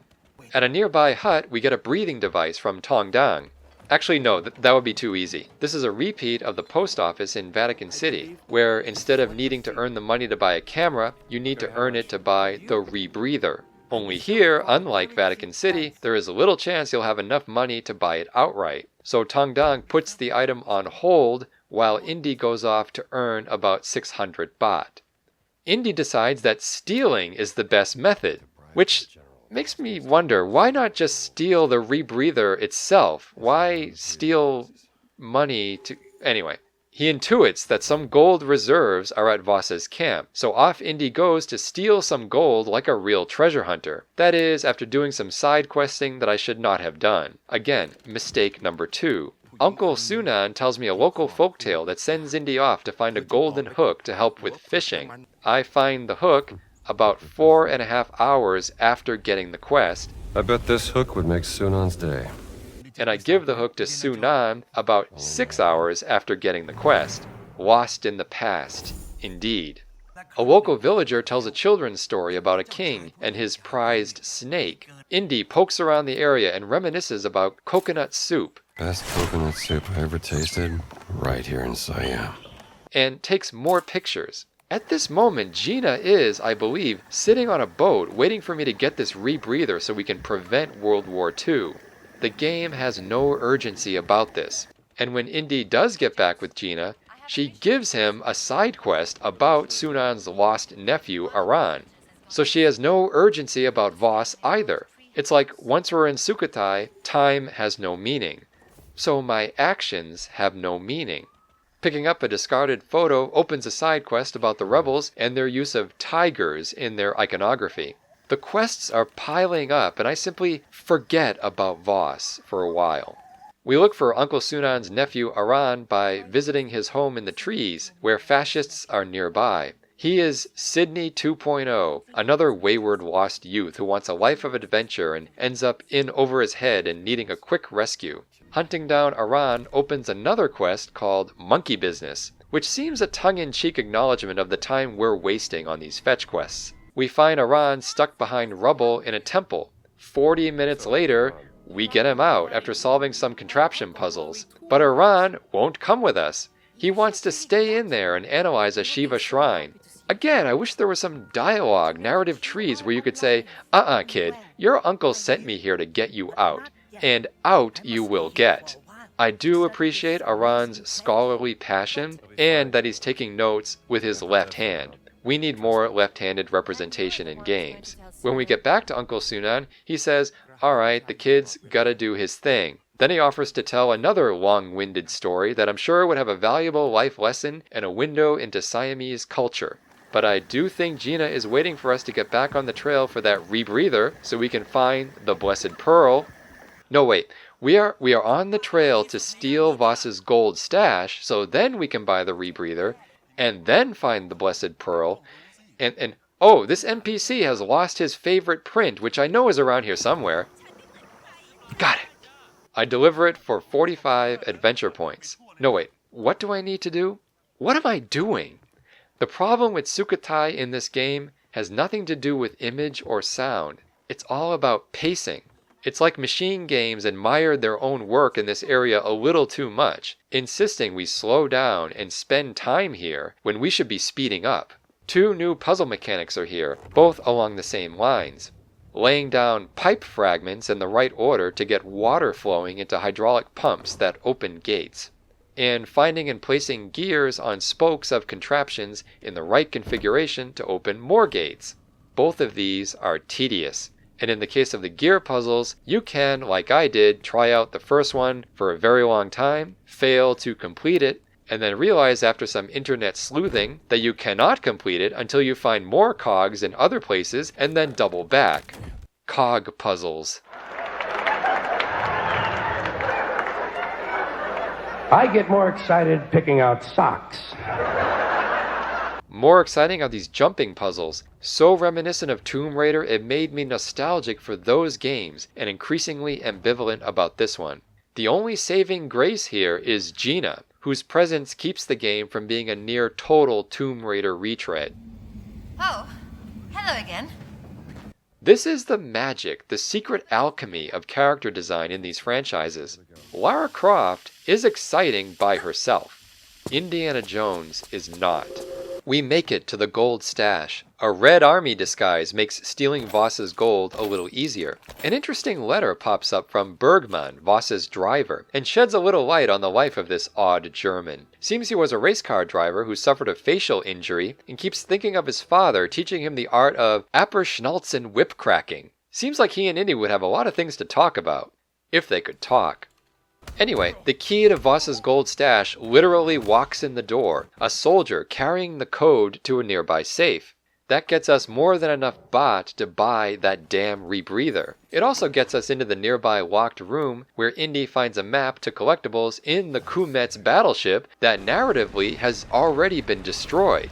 The game even reminds us that we can go back and revisit previous locations to pick up crap we left behind without even knowing it was there. I also find a map locator for encrypted radio frequencies, like there were in Giza. Again, the unfinished quests are piling up, while the important business of stopping World War II gets pushed back further and further. Why do I fall into this trap? Instead of simply buying the breathing device and getting on with the main story, I decide to get lost in the past and do some spelunking. Isn't this what Marion told me is my major problem as a person, that I'm forever chasing the past? Gina seems okay with whatever Indy wants to do, but why would she? She can't swim, and she'd really like to avenge her dead sister and stop Voss and the Nazis from world domination. Or maybe not. Maybe she's a little infatuated with the dashing Dr. Jones and indulgent of his every whim, which is good because as good as Indy is at punching people out and speaking foreign languages and deciphering environmental puzzles and finding lost relics, he has no sense of priorities. Sukhothai as a region slows the player down to a trudging pace. When you get stuck in water, whether it's knee-deep or over your head, it's a slog getting from here to there. Low walls that look like you can scale, you cannot. A map points you to an area that includes a water section where something might be, but as you try and look for the thing, you end up covering very little ground over a very long time. Of course, this could be seen as representing the realities of archaeological discovery, a process of slow exploration and excavation, oftentimes resulting in nothing. But Indiana Jones and the Great Circle is not a role-playing game or a job simulator. It's an action-adventure where, if you poke around in it a little too much, you end up not having much action or adventure. You end up stuck in an area like this, where you have no boat, no fast travel in sight, no companion to help you. You're just lost in the past. I imagine that in the field and practice of archaeology, setbacks occur, but do archaeologists just get lost in the environment with no direction or access to other people, or faster ways to get around than swimming in leech-infested swamp water? If you, the viewer, happen to be an archaeologist, please leave me a comment if this ever happened to you, and I'll correct myself. But I'm not going to hold my breath, even with a rebreather, for such comments. The Lost in the Past side quest takes you on a psychedelic trip to Marshall College as Adventure Indie with lots of surrealism and time travel. You shouldn't be here. The administration fired you. It solves a language problem for Indy in a clever way, using relics he found from previous adventures to translate some Adamic in his unconscious. You never told me you read Adamic. Or something like that. The skull of Yorick appears, of all things, in this dream sequence. Indy takes the moment to quote the to be or not to be speech in Hamlet, which is a bit of a mistake because Hamlet was not holding the skull of Yorick when he made that speech in Act 3 of the play. He held that skull later in Act 5 at the cemetery. But again, we're losing sight of the narrative through line. In the middle of the dream sequence, a dreamed up note from Gina tells Indy not to get lost in the past. It's too late for that, lady. A few bits of story emerge with the trickling in of low-value collectibles. We learn that the Italians are giving up on the local excavation for lack of evidence that any Great Circle stones are there. I look back at this footage and confirm that, yes, I think I've fallen asleep here. This is me asleep at the controls. I'm lost in the jungle. My sanity dangling by a thread. The side quest monkey business gives Indy a storage key. The key unlocks a door, getting Indy...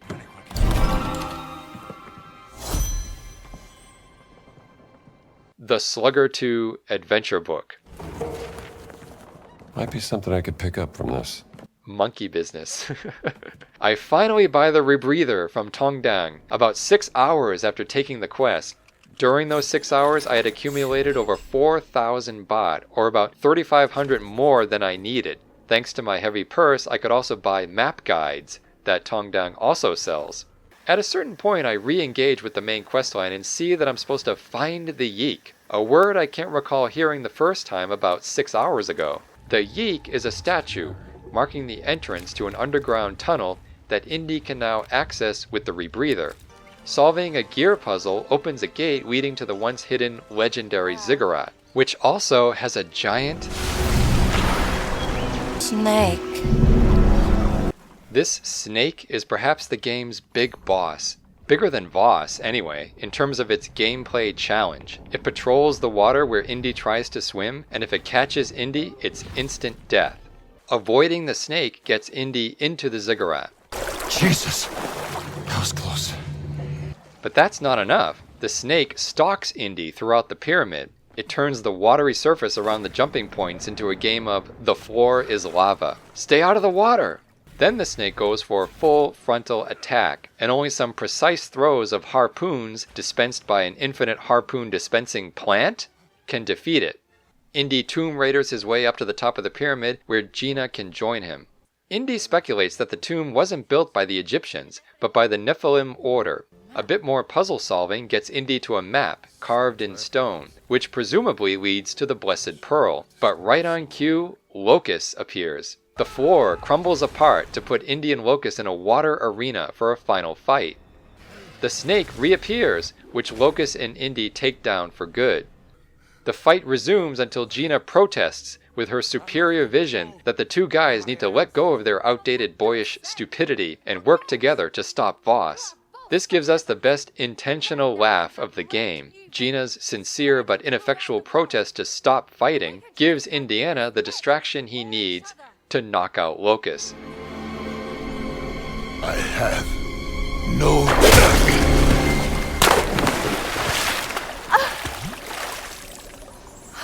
Great distraction! I meant what I said. Let's get out of here. This place giving me the heebie-jeebies. Maybe it took that joke and the good laugh it gave me to break the spell of this game's insistence that I keep exploring and chasing down icons and instead just focus on the main story with characters I've grown to like. Another side quest drops called A Study in Fear, which involves Peileen, the rebel. The game wants me to talk to her before returning to Sunan, basically extending the main quest by adding another step. A couple of mysteries also drop, one of which requires travel back to the Vatican, Shanghai, and Giza to find 3 keys that open a secret serpent's chest sitting there in the room. Like an idiot, I fast travel back to the Vatican, to Giza, and to Shanghai to collect these 3 ancient keys and open this mysterious, super durable serpent puzzle box that the greatest minds and technology of Germany and Italy were unable to penetrate. And what's in the serpent's chest? I say, what's in the serpent's chest? Oh, what's in the box? I got a rock. Beautiful. Plus 430 adventure points I really didn't need. Folks, that broke the game for me at last. I look at the map of all the unfound collectibles and all the unfinished mystery side quests and I think, nope. My own personal story of farming the area for virtual trinkets had gotten too much in the way of the game's adventure story. I'd lost the character of Indiana Jones. I needed to get to the end of the story. Anything else was a choice to delay the end of the story. I flip through Indy's journal and see what's left to do, and it turns out quite a lot. The Study in Fear side mission, 18 riddles, 4 lost artifacts, 2 medicine bottles, 10 adventure books, all the cogwheel puzzles, 2 mysteries, and what looks like about 40 or so field notes. Yeah. I decided to take out my frustrations in the Sukhothai boxing ring, the wonderfully named Jungle Bruiser Pit. I do some jungle bruising in the pit and collect winnings I don't really need. I guess it's kind of nice to be so overpowered, but again, this is pure delay. The adventure books Hard Boiled 3 and Sawbones 3 aren't that much better than Hard Boiled 2 and Sawbones 2. But it's good for Indy to get this out of his system, so he can check back with Sunan on the map he found inside the legendary pyramid. Sunan recognizes the map as one of ancient Sukhothai, leading Indy to the Buddhist temple Wat Mahathat, which the Italians are busy excavating. Gina finds some Adamic writing under a loose stone that marks an entrance. Inside the temple, a human-sized maquette game needs solving, which I do by way of a shameless consultation of the internet. Hi, we're playing Indiana Jones and the Great Circle. We're doing the Blessed Pearl. We have to complete the big board game by moving 4 people into positions to rotate the pillars so they face the doorway out. So that's where we're putting everybody, okay? That's it. We just point at them, push X, and Indy can stand on a step himself. Then a Tomb Raider sequence I solved just fine by myself, thank you very much. And boom! There is the Blessed Pearl. Indy looks almost lascivious in his desire to grab it, knowing there's a trap. And duh, there is. Indy smashes the statue to get the stone Voss wants and runs like hell out of the collapsing pyramid. Of course, in true Indy fashion, his emergence from a deadly trapped tomb with a priceless artifact coincides with the appearance of his nemesis, who takes the artifact from him, in this case, Locus. Oh, and Voss, who goes right for Indy's masculine ego. Because that is what you are inside, Dr. Jones. A pathetic little man. And for Gina's devotion to her sister. Did you and your sister have a sweet reunion in the Himalayas? Go to hell, Voss! Contrived mayhem ensues. The long and the short of it is, Locus and Indy finally work together. Then Paylene and the rebels also drop in, guns a-blazing, to save the asses of our heroes. I love how everyone can just teleport to Wat Mahattat to serve their dramatic function in the plot at the precise moment they're needed. Now Gina can drive the boat, while Indy plays turret in another exciting escape sequence I wish we had more of in the game. Gina's lack of swimming skills puts her in the clutches of Voss, enabling her to get a good knee to the crotch. Through the pain of his post-testicular abuse, Voss info-dumps that Laura worked for him to protect her family, meaning to protect Gina.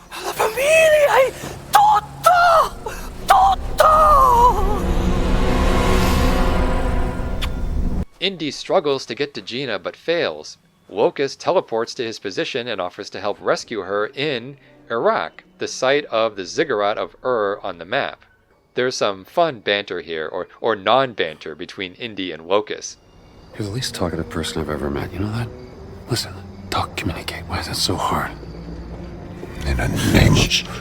Locus makes some kind of a bird call to summon other Nephilim. They storm the pyramid, while Indy sneaks in to rescue Gina. No, actually, he blasts his way in to rescue Gina. Gina resists the pure rescue in favor of going after Voss, which puts Indy on the defensive, sort of vulnerable. And that's our character turn. I have just enough adventure points to unlock the bare hands skill, an ability I don't think I used once in this climax. During a gratuitous elevator puzzle, we find a document mentioning the city of Nineveh, bringing back reference to the Old Testament, in case we forgot, which I sort of have. This elevator puzzle, by the way, I call it gratuitous because Indy solves it about 30 minutes before the closing credits of the game. Again, pacing. Anyway, once we're down the shaft, there it is. Noah's Ark. What does Noah's Ark have to do with the stones? I don't know yet. I like how the picture of Noah's Ark has a 4-star rank, and how Indy has no compunction about murdering people in the very shadow of this magnificent religious artifact. I guess if it's adorned with swastikas, maybe it isn't at this moment a holy relic. Finally, Indy and Voss have their showdown, with Locus taken down by a horse tranquilizer. Voss swings his dick around as the discoverer of Noah's Ark, while Indy only discovered the Ark of the Covenant. And Voss has kind of a point there. Noah's Ark is substantially larger. Voss wants a meeting of the minds with Indy. He's not afraid to because he knows Japanese hand-to-hand combat. Karate. Karate. Yeah, but Voss doesn't have bare hands. Voss and Indy have an academic argument over whether Noah's Ark is authentic, and the historical facts of the Great Flood. Voss pulls out an old parchment from an excavation in North Africa connecting the flood myth to the Great Circle. Noah had been given 17 stones by an angel of God, giving him the power to fold the earth, meaning to teleport all over the planet in order to populate the ark with animals and then repopulate the earth after the flood. He then secured the 17 stones in different locations guarded by the giants, who had taken the blame for causing the flood in the first place and who consider their guard duties as penance for their sins. Tell me you got that! The stones were all lost, so the giants joined forces with the Vatican to recover them. To keep them for men like us.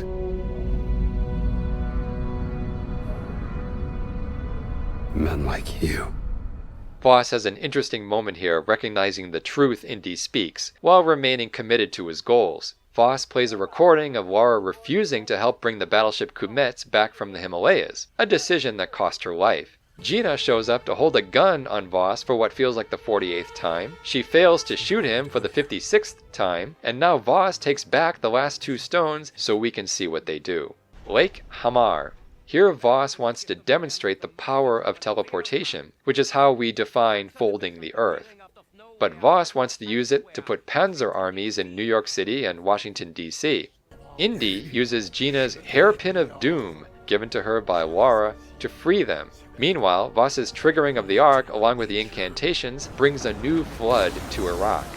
The final duel between Indy and Voss is a fun little matchup, with Voss using Indy's own whip against him, and the Japanese art of karate. Meanwhile, Locust finds his redemption by reversing Voss's incantation and finishing off Voss himself. The rather abrupt ending sees Indy and Gina parting ways, neither one ready to change who they are to adapt to the other for a committed relationship. Also, there's a war coming. Gina is on her way back to Naval, on a plane named after Laura. So she just leaves him there? She just leaves him hanging in Iraq? Oh.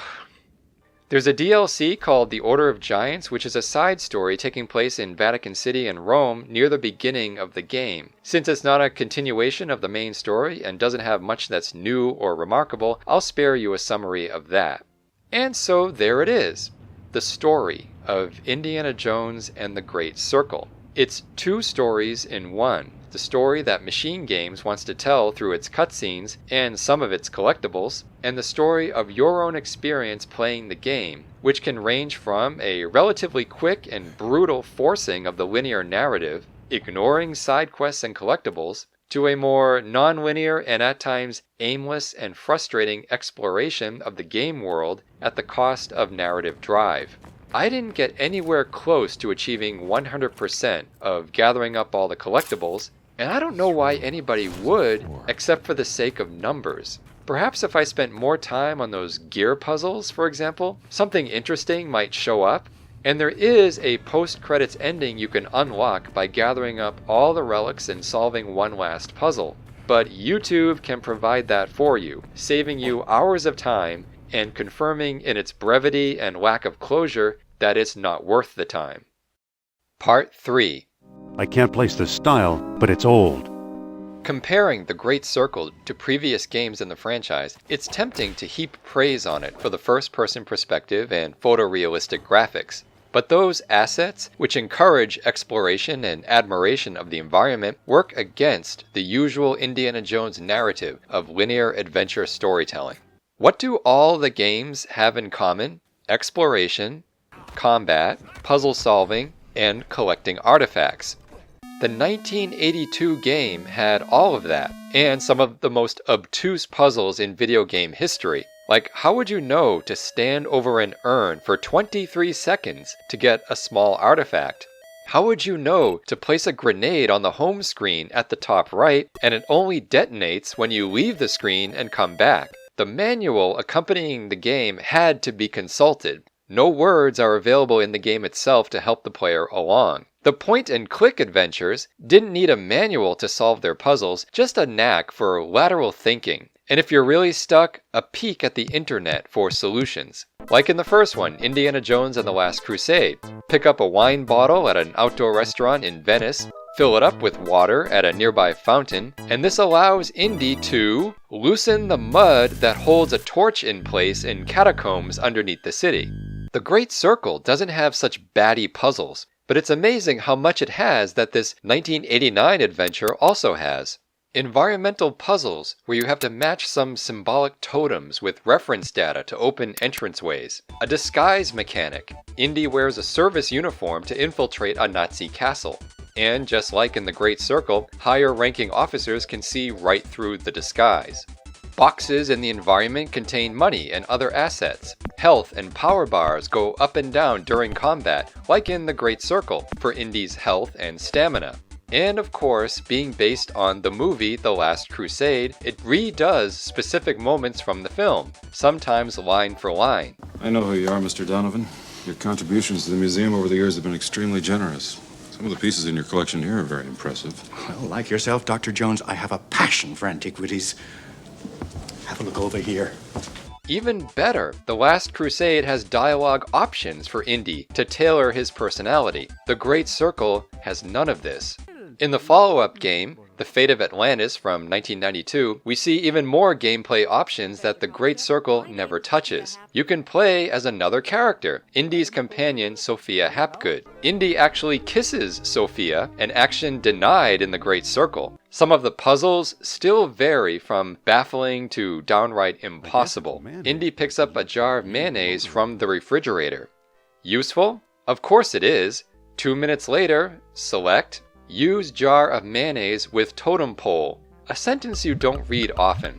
The switch to 3D graphics with Indiana Jones and the Infernal Machine from 1999 created an odd conundrum for the franchise. By 1999, 3 Tomb Raider games had been released, so Infernal Machine's 3D game mechanics of traversal are as much indebted to Tomb Raider as Tomb Raider's story and setting are indebted to Indiana Jones. Climbing, whipping, swinging, swimming, a bit of shooting. Secrets and treasures require scouring every digital inch of the environment and solving the occasional puzzle.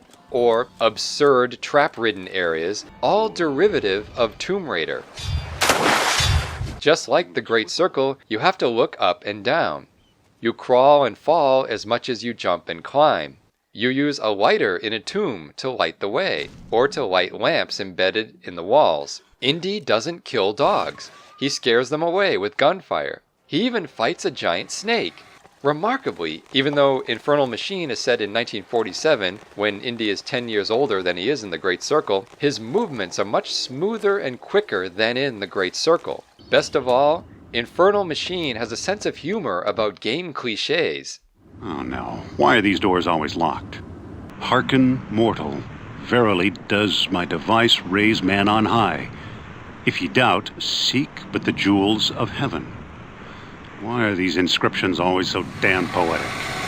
2003's Indiana Jones and the Emperor's Tomb adds more variations on combat and exploration that show up in the Great Circle. A shimmying mechanic is just as slow and awkward as in the Great Circle. Even though Indy is 2 years younger here, he breathes like a dying man after some slightly difficult traversal. Still, you can take a jump to grab a wall down below that would break the limbs of any man. As in the Great Circle, Indy can use the whip to knock weapons out of enemy hands. He can use zip lines. Turret sections open up action set pieces. More complex geography makes it easy to get lost. The one major change here is a slight genre shift from tomb raiding adventure to a beat-em-up endurance test. Enemies take lots of hits before going down. Everyone takes damage like a sponge, including our hero, who only falls to half health after a shotgun blast to the chest at point-blank range. The cheesiness has a comical stupidity. Indy can whip away a machete, the enemy picks it up, Indy whips it again, and if that gets boring, you can pick up the machete yourself and slash the guy with it about 12 times before he goes down.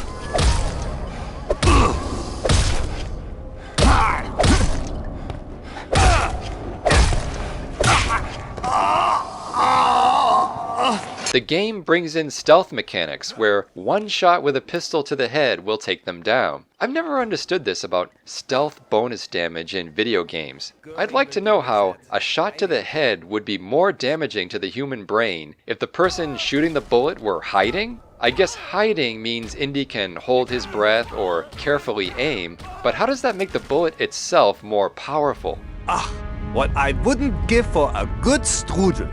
2009's The Staff of Kings fixes the combat issues from Infernal Machine and delivers a fun adventure that I would argue has more excitement in its minute-to-minute gameplay than The Great Circle. Maybe it doesn't have the elaborate map design or the variety of collectibles that The Great Circle has, but The Staff of Kings more than makes up for it with its juiced-up brawling mechanics. Set in 1939, an older Indy suddenly becomes a combo-delivering badass. Unlike in the Great Circle, the decor of every room can get pulled into the fight sequences. You can pick up chairs and deliver crushing blows, or toss enemies through windows and off ledges. I never got tired of this. You can whip down a chandelier or some scaffolding on top of hapless enemies. Later in the game, you get a shield that you can smash people with more times than Captain America. Indy's biblical goal is the Staff of Moses, and he takes along yet another female journalist, Maggie, who insists on joining him and becomes a legit fling. Cute. Come on, let's get out of here. What happened to all this between 2009 and the development of the Great Circle? It's like Machine Games wrote up a list of things from previous games, crossed out the things that were the most fun, and then added things that were the most annoying. Nothing in the Great Circle breaks any ground in the Indiana Jones video game franchise, except the first-person perspective and the photorealistic graphics. Boil it down, and the Great Circle combines the two most basic gameplay elements seen in the earliest Indiana Jones-like adventures: the head-scratching puzzle solving of the first Raiders of the Lost Ark game, and the traversal timing challenges of Pitfall, both released in 1982 on the Atari 2600. Pitfall's influence on these games cannot be overstated, and that includes the Tomb Raider series. As tempting as it is to call the game a side-scroller, according to the academic essay on Pitfall by Nick Montfort and Ian Bogost in the book Racing the Beam, the inspiration for the game wasn't the side-scrolling jungle adventure, but rather the interactive animation of the Running Man, as a game mechanic that the Atari 2600 could render. At a GDC panel in 2011, Pitfall's designer, David Crane, acknowledged this approach to the character of Pitfall Harry. We couldn't just say, I want a helicopter, or I want, the ocean. You had to say, all right, what can the Atari 2600 do? And based on what it can do, what do I want? But overcoming the technological challenge of the running man was only half the battle. For what reason is the man running? That led Crane to other sources. No particular interest in caves, but I was inspired by Raiders of the Lost Ark and such. The cultural effect of the first Indiana Jones movie was the popularization of treasure hunting in a jungle environment. Pitfall took that for its narrative and gave us the first ever popular video game character that kept the game #1 on the Billboard charts for 64 weeks.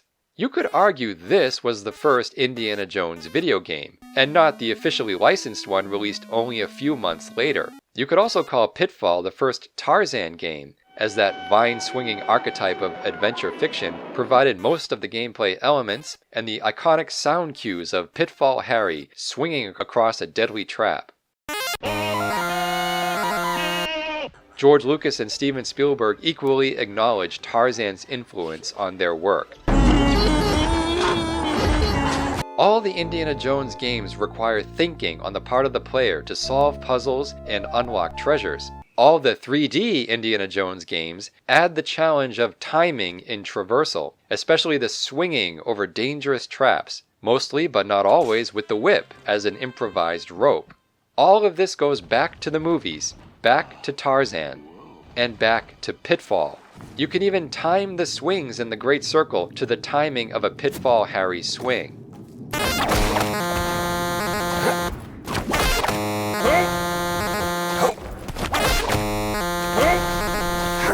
Even though it was released in 2024, the Great Circle, at the core of its gameplay, remains stuck in 1982.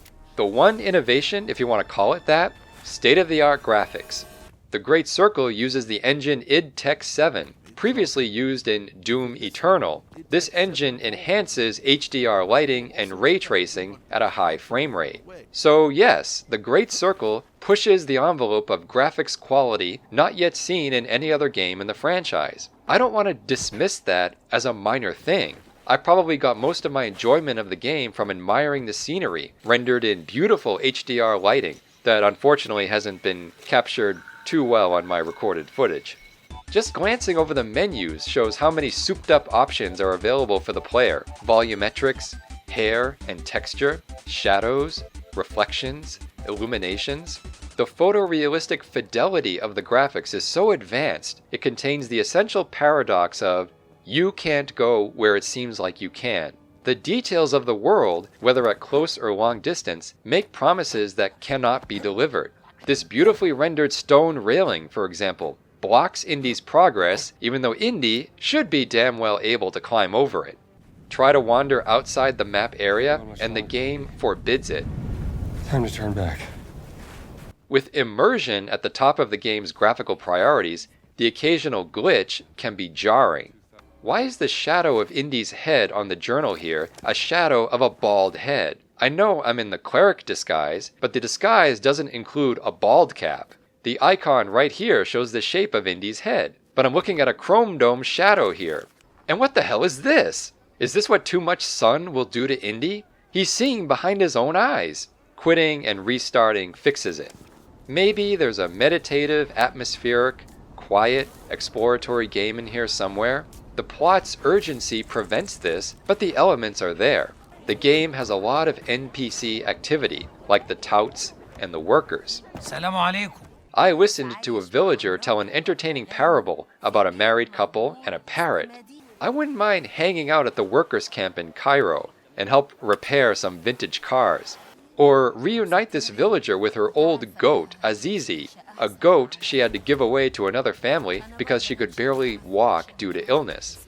Instead, all I can do as Indy is steal their fruit and recipe for hamam mashi. Hey, with all these recipes and edibles floating around, I wouldn't mind a cooking minigame. But nope, I have Old Testament artifacts to find and a world to save. I don't have time to play around with the locals and their food and animals and potteries and textiles. I wish I did, but nope. Naharuk Said. The game tells you at times what to look at and admire through the mechanic of picture taking. Ironically though, the use of the camera undercuts the realism of the imagery captured by the camera. At first, the camera appears as a requirement to move the story forward and encourage exploration. Just getting the camera requires resources gained through collecting enough points and money. Upon arriving in Vatican City and meeting Antonio, he directs you to the post office, where Ernesto sells a camera for 379 lira. The game assumes a lot of players would not have the 379 lira at the time. It's really that good, huh? Which is why a quest marker pops up to tell players to earn the 379, even when a nosy explorer like myself has already earned it.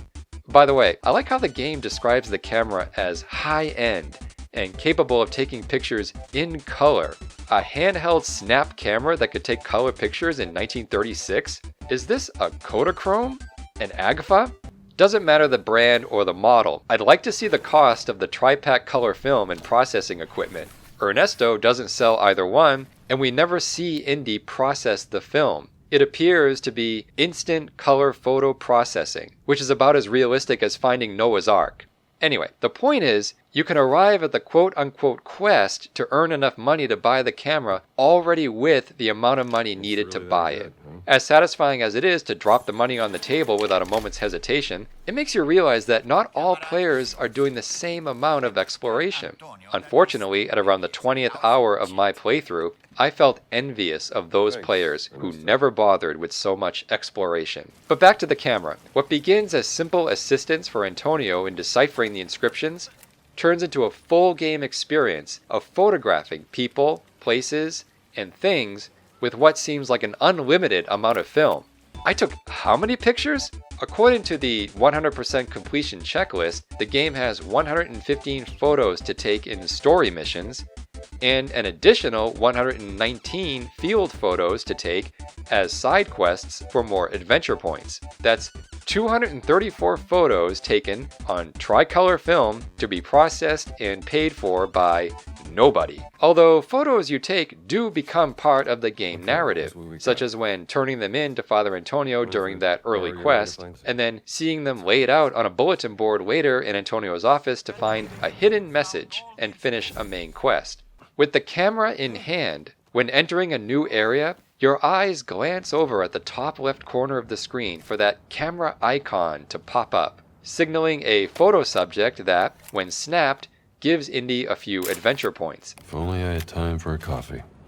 Vigilant shutterbugs can earn more resources than a more casual player, but chances are that casual player is enjoying the game world for itself, for its immersive qualities, and not constantly checking the corners of the screen or scouring maps in the journal to find the next collectible. Why so many collectibles? The game encourages revisiting earlier locations to complete them, even though it makes no sense in story terms. Consider that only around 20% of all players on Steam have solved all the mysteries in Vatican City and in Giza. Only half of that number have collected all the lost artifacts, and only half of that number have collected all of the field notes. In other words, you are in the great majority of players if you choose not to complete the collectibles in any one area, let alone all of them. The game says you can if you want, even advising the player to tie up loose ends before going to a major event that will end your time in this location. None of this has anything to do with immersion in a game world or a game narrative, unless you have immersed yourself in a parallel but unconnected storyline of you, the masochistic player, struggling to achieve 100% completion in a video game. What does the game offer, then, if it lacks innovative gameplay and undermines its own realism with interactive busywork? The answer appears in the first proper image of the game, a digital recreation of the opening shot of Raiders of the Lost Ark. The game taps player nostalgia for a franchise on the decline. Indiana Jones and the Dial of Destiny, released while The Great Circle was in development, represented a farewell to the character and his portrayer, Harrison Ford. The Great Circle appears then almost as fan fiction, a digital what-if that brings the character back to his younger days. So what if it doesn't achieve anything groundbreaking in game design? It uses the best technology available to try to recreate what we love about the character and the lore of the franchise, to the point where its devotion to the past gets in the way of the story it's trying to tell. Now, I'm not talking about iconography, such as the streaking red lines tracing travel routes around the globe. I'm not even talking about specific callbacks to other Indiana Jones films, such as the student leaving Indy an apple in the first film, this kid with his apples. Or in the Shanghai turret sequence, they pass right by the Obi-Wan bar and nightclub from the Temple of Doom. The head of the Staff of Ra from Raiders reappears in the Lost in the Past dream sequence. Among the weapons Indy can take down an enemy with is the immortal frying pan from Raiders. Also in the game, a knocked periscope hits a Nazi in the face, repeating a similar gag from The Last Crusade. Another whiff of Last Crusade? What book? What stone? Even the climax of the game, with Indy and Voss flailing at each other on either end of a hanging whip, brings together two beats from Temple of Doom. Previous games have done the same thing. The appearance of a rope bridge in the Himalayas recalls Temple of Doom's precarious rope bridge, which had appeared in other games like Infernal Machine and The Emperor's Tomb. And there's references to other Spielberg films, whether intentional or not. The surreal image of the battleship stuck in the mountain is like the ship found in the desert in the special edition of Close Encounters of the Third Kind. A severed hand gripping a ship's steering wheel recalls a similar shot in Jurassic Park: The Lost World. For fans of the original trilogy, these are fun bits. The Great Circle encourages the viewing of the game as a movie of this specific franchise, including options to help with what they call immersion, such as a destabilized camera, screen shaking, and a full screen aspect ratio, all of which I turned off to try to make things more cinematic. That's why all my recorded game footage has the scope aspect ratio of the original films, which, by the way, the game incorrectly calls widescreen. The misnaming aside, this is one of two things the Great Circle does best to copy the original films. Playing the game in scope format never felt limiting. I never felt like I needed to see more at the top and the bottom. The other thing is sound effects.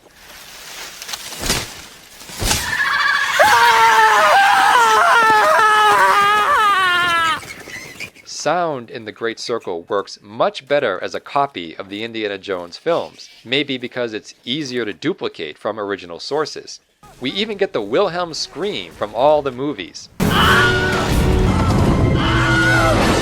By the way, if you're wondering why you're not hearing the iconic John Williams score or other licensed music from the game, that's because I enabled the streamer mode for silencing licensed music. The faithfulness to original sounds extends to Troy Baker's performance as Harrison Ford as Indiana Jones.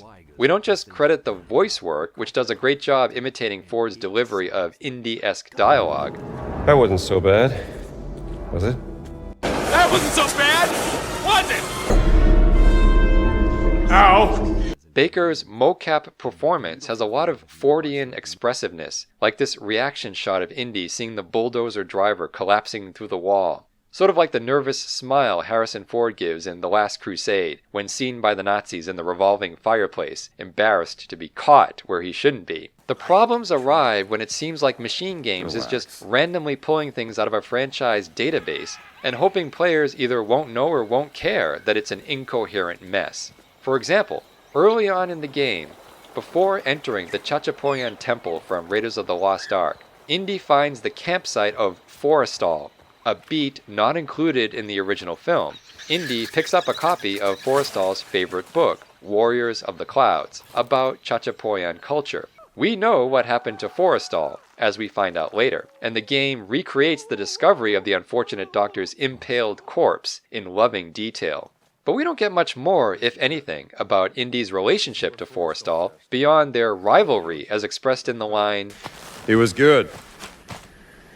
He was very, very good. The Raiders of the Lost Ark source book contains some of their backstory to help tabletop role-playing game masters create narratives for players who want to explore a Peruvian temple.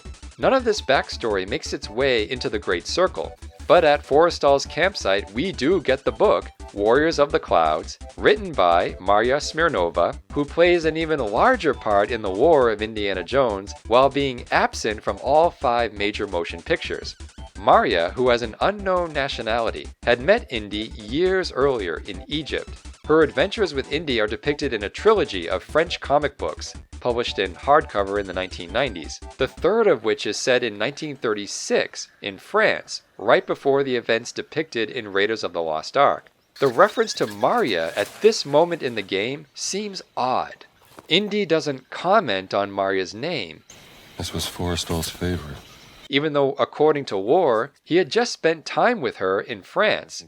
But Indy does comment on Forrestal, whose only appearance in an Indy work is that of a rotting corpse. As an Easter egg, this seems doubly absurd, using the book Warriors of the Clouds to make an offhand reference to a major character from previous Indy adventures in order to make a substantive point. This was Forrestal's favorite. About an obscure and otherwise unimportant character from no other Indy adventure. Later on, the game adds some dialogue to the Raiders' pastiche with the discovery of the dead Forrestal. You said he was very good. He was. Just not good enough. Are you? And that is all we get on Forrestal. Even more strangely, the name Marya Smirnova pops up again, deep into the game, in a letter written by her to Voss, rejecting his request for an interview with himself as the subject. Her letter has a curt formality, dismissing Voss's claim of being the world's greatest archaeologist, and his further claim that Indiana Jones is a fraud. She refers to Voss's lack of accomplishments in a way that makes us understand Voss's motivation, which is to glorify himself. And we get a sense of Marya's personality. Tough, bold, smart. It's here that Indy comments on the appearance of Marya's name. Haven't spoken to Marya since the volcano. Wonder how she's doing. You would think he would think that earlier, back in Peru at the Chachapoyan Temple, where he makes no comment on Marya's name. On top of that, Marya's name appears again in the Order of Giants DLC, in an advertisement for Marya's upcoming book tour in Rome. The book being, of course, Warriors of the Clouds. So Marya is coming to Rome, where Indy is. She was just with Indy in Egypt and in France. Why not just put her in the game? Well, if Forrestal was still around, I'm sure he'd have a lot of questions. Why not replace Gina with Marya? They're both journalists. They both have romantic sparks with Indy. Indy has a copy of Warriors of the Clouds in his apartment. presumably the one he picked up earlier in Forrestal's camp. Maria in the graphic novels doesn't have a sister who works for the resistance in Cairo and is kidnapped by the Nazis, but you could put one in there. The game does this sort of thing time and again. Indy comments on a scrap of paper he picks up that triggers some memory connected to franchise lore, only the reference means nothing to the player, even if the player recognizes the reference. Instead of tossing around Easter eggs and making players wish they were in some other version of this story, machine games should have incorporated some of this backstory into the Great Circle. Even when the game gets its references right, they lack meaning beyond their reminder of earlier works. Example: a field note in Giza mentions the legendary Omega book, which had appeared in the spin-off novel The Secret of the Sphinx by Max McCoy. In an afterword to the book, McCoy calls the Omega book a product of his imagination, but based on powerful universal cultural mythology that all of our lives are somehow recorded. The field note is obviously written by some crazed collector who had just lost his job and inheritance. You can't change your fate. Just ask Sukhothai. Indy's comment references Sukhothai Mishima, the villain of the novel. I wonder how many players actually got that reference. And if you didn't, but now you know, does it mean much of anything? The marvelously detailed Indiana Jones wiki cites the appearance of this letter in the game, with its reference to Sukhothai Mishima. The wiki says, after reading the letter, Jones recalled his experience with the artifact and remarked to no one in particular, You can't change your fate. Just ask Sukhothai. I like the tongue-in-cheek description of no one in particular, meaning Indy is saying this out loud to nobody, except maybe the players of the game, most of whom probably heard that and thought, who's Sukhothai? They might also be thinking, is Indiana's comment on fate supposed to be thematic? Is Indiana Jones a fatalist? If he is, then what's he doing out here in the desert? He should be back at Marshall College with his head down on his desk, living in drunken misery. To be fair, I don't think the game is saying anything thematic with that line, or anything meant to reveal any part of Indy's character. The only reason he says it is to mention the name Sukhothai, which I'm sure the writers of the game thought was a clever offhand reference to another adventure, in a game that could use fewer offhand references and more adventure. Part 4. So I've been playing video games from the invention of video games. We should talk about the bearded elephant in the room. Even though Spielberg wasn't personally involved in the making of The Great Circle, its AAA photorealistic approach to the character and the almost shot-for-shot remaking of Raiders of the Lost Ark in the game's opening sequence demands a direct comparison with Spielberg's visual style. It's not something we would do with other Spielberg movie games, which bear little resemblance to the original films. It's not even something we could do with the many other games based on Indiana Jones, some of which had Spielberg's personal involvement, like The Last Crusade. But for The Great Circle, we should talk about this deliberate attempt to copy the style of Spielberg's films. Look at how Spielberg introduces Indiana Jones to the viewer, gradually. First his back, then his hands, only revealing his face after whip-cracking a gun out of a traitor's hand. The game tries to do that in visual terms, not showing Indy's face in a cutscene until he performs the same action. But by putting the player in Indiana's first-person perspective at the very opening, before the revelation of his face, the introduction of Indy has none of the dramatic impact of the more gradual reveal. The problems go beyond this. The visual style of the cutscenes, even in the ones trying to copy Spielberg's exact framing and staging, fails to give us that Spielberg touch. In my life as an academic, I've written and published about Spielberg's style. Trust me. And even though I admit it must be difficult for anyone to copy what Spielberg does, you have to understand things like camera movement, focus, and the blocking of performers. Just look at this shot from the opening of Raiders, racking focus from background to foreground, moving an off-screen Indy on screen, then the background players move forward into focus for some dialogue. That Spielberg puts his director's credit over this shot makes its signature style even more apparent. In The Great Circle, unless the cutscenes copy Spielberg's shots exactly, as in this example, they don't do shots in a Spielberg style. This cutscene from the prologue takes this shot from the movie originally done in deep focus and changes the depth of field to this weird foreground-middle ground focus with a blurry background. Then a later cutscene does the reverse, taking a shot that was originally done with a shallow depth of field and makes it a deep focus shot. You could call this nitpicking, but Machine Games didn't have to try to remake specific shots. They could have just done their own cutscenes in a non-Spielberg way instead of trying to imitate Spielberg and ending up with things like this.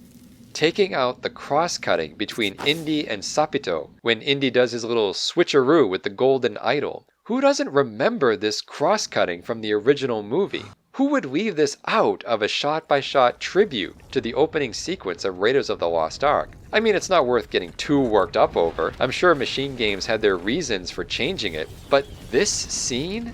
That belongs in a museum! When not trying to copy Spielberg shot by shot, the cutscenes try to copy Spielberg's style for its original content. The problems never end. Instead of Spielberg's multi-plane action in deep focus or rack focus, we get a flat, two-dimensional framing. Shots like this, for instance, use camera movement and deep focus to create a sense of suspense, maybe?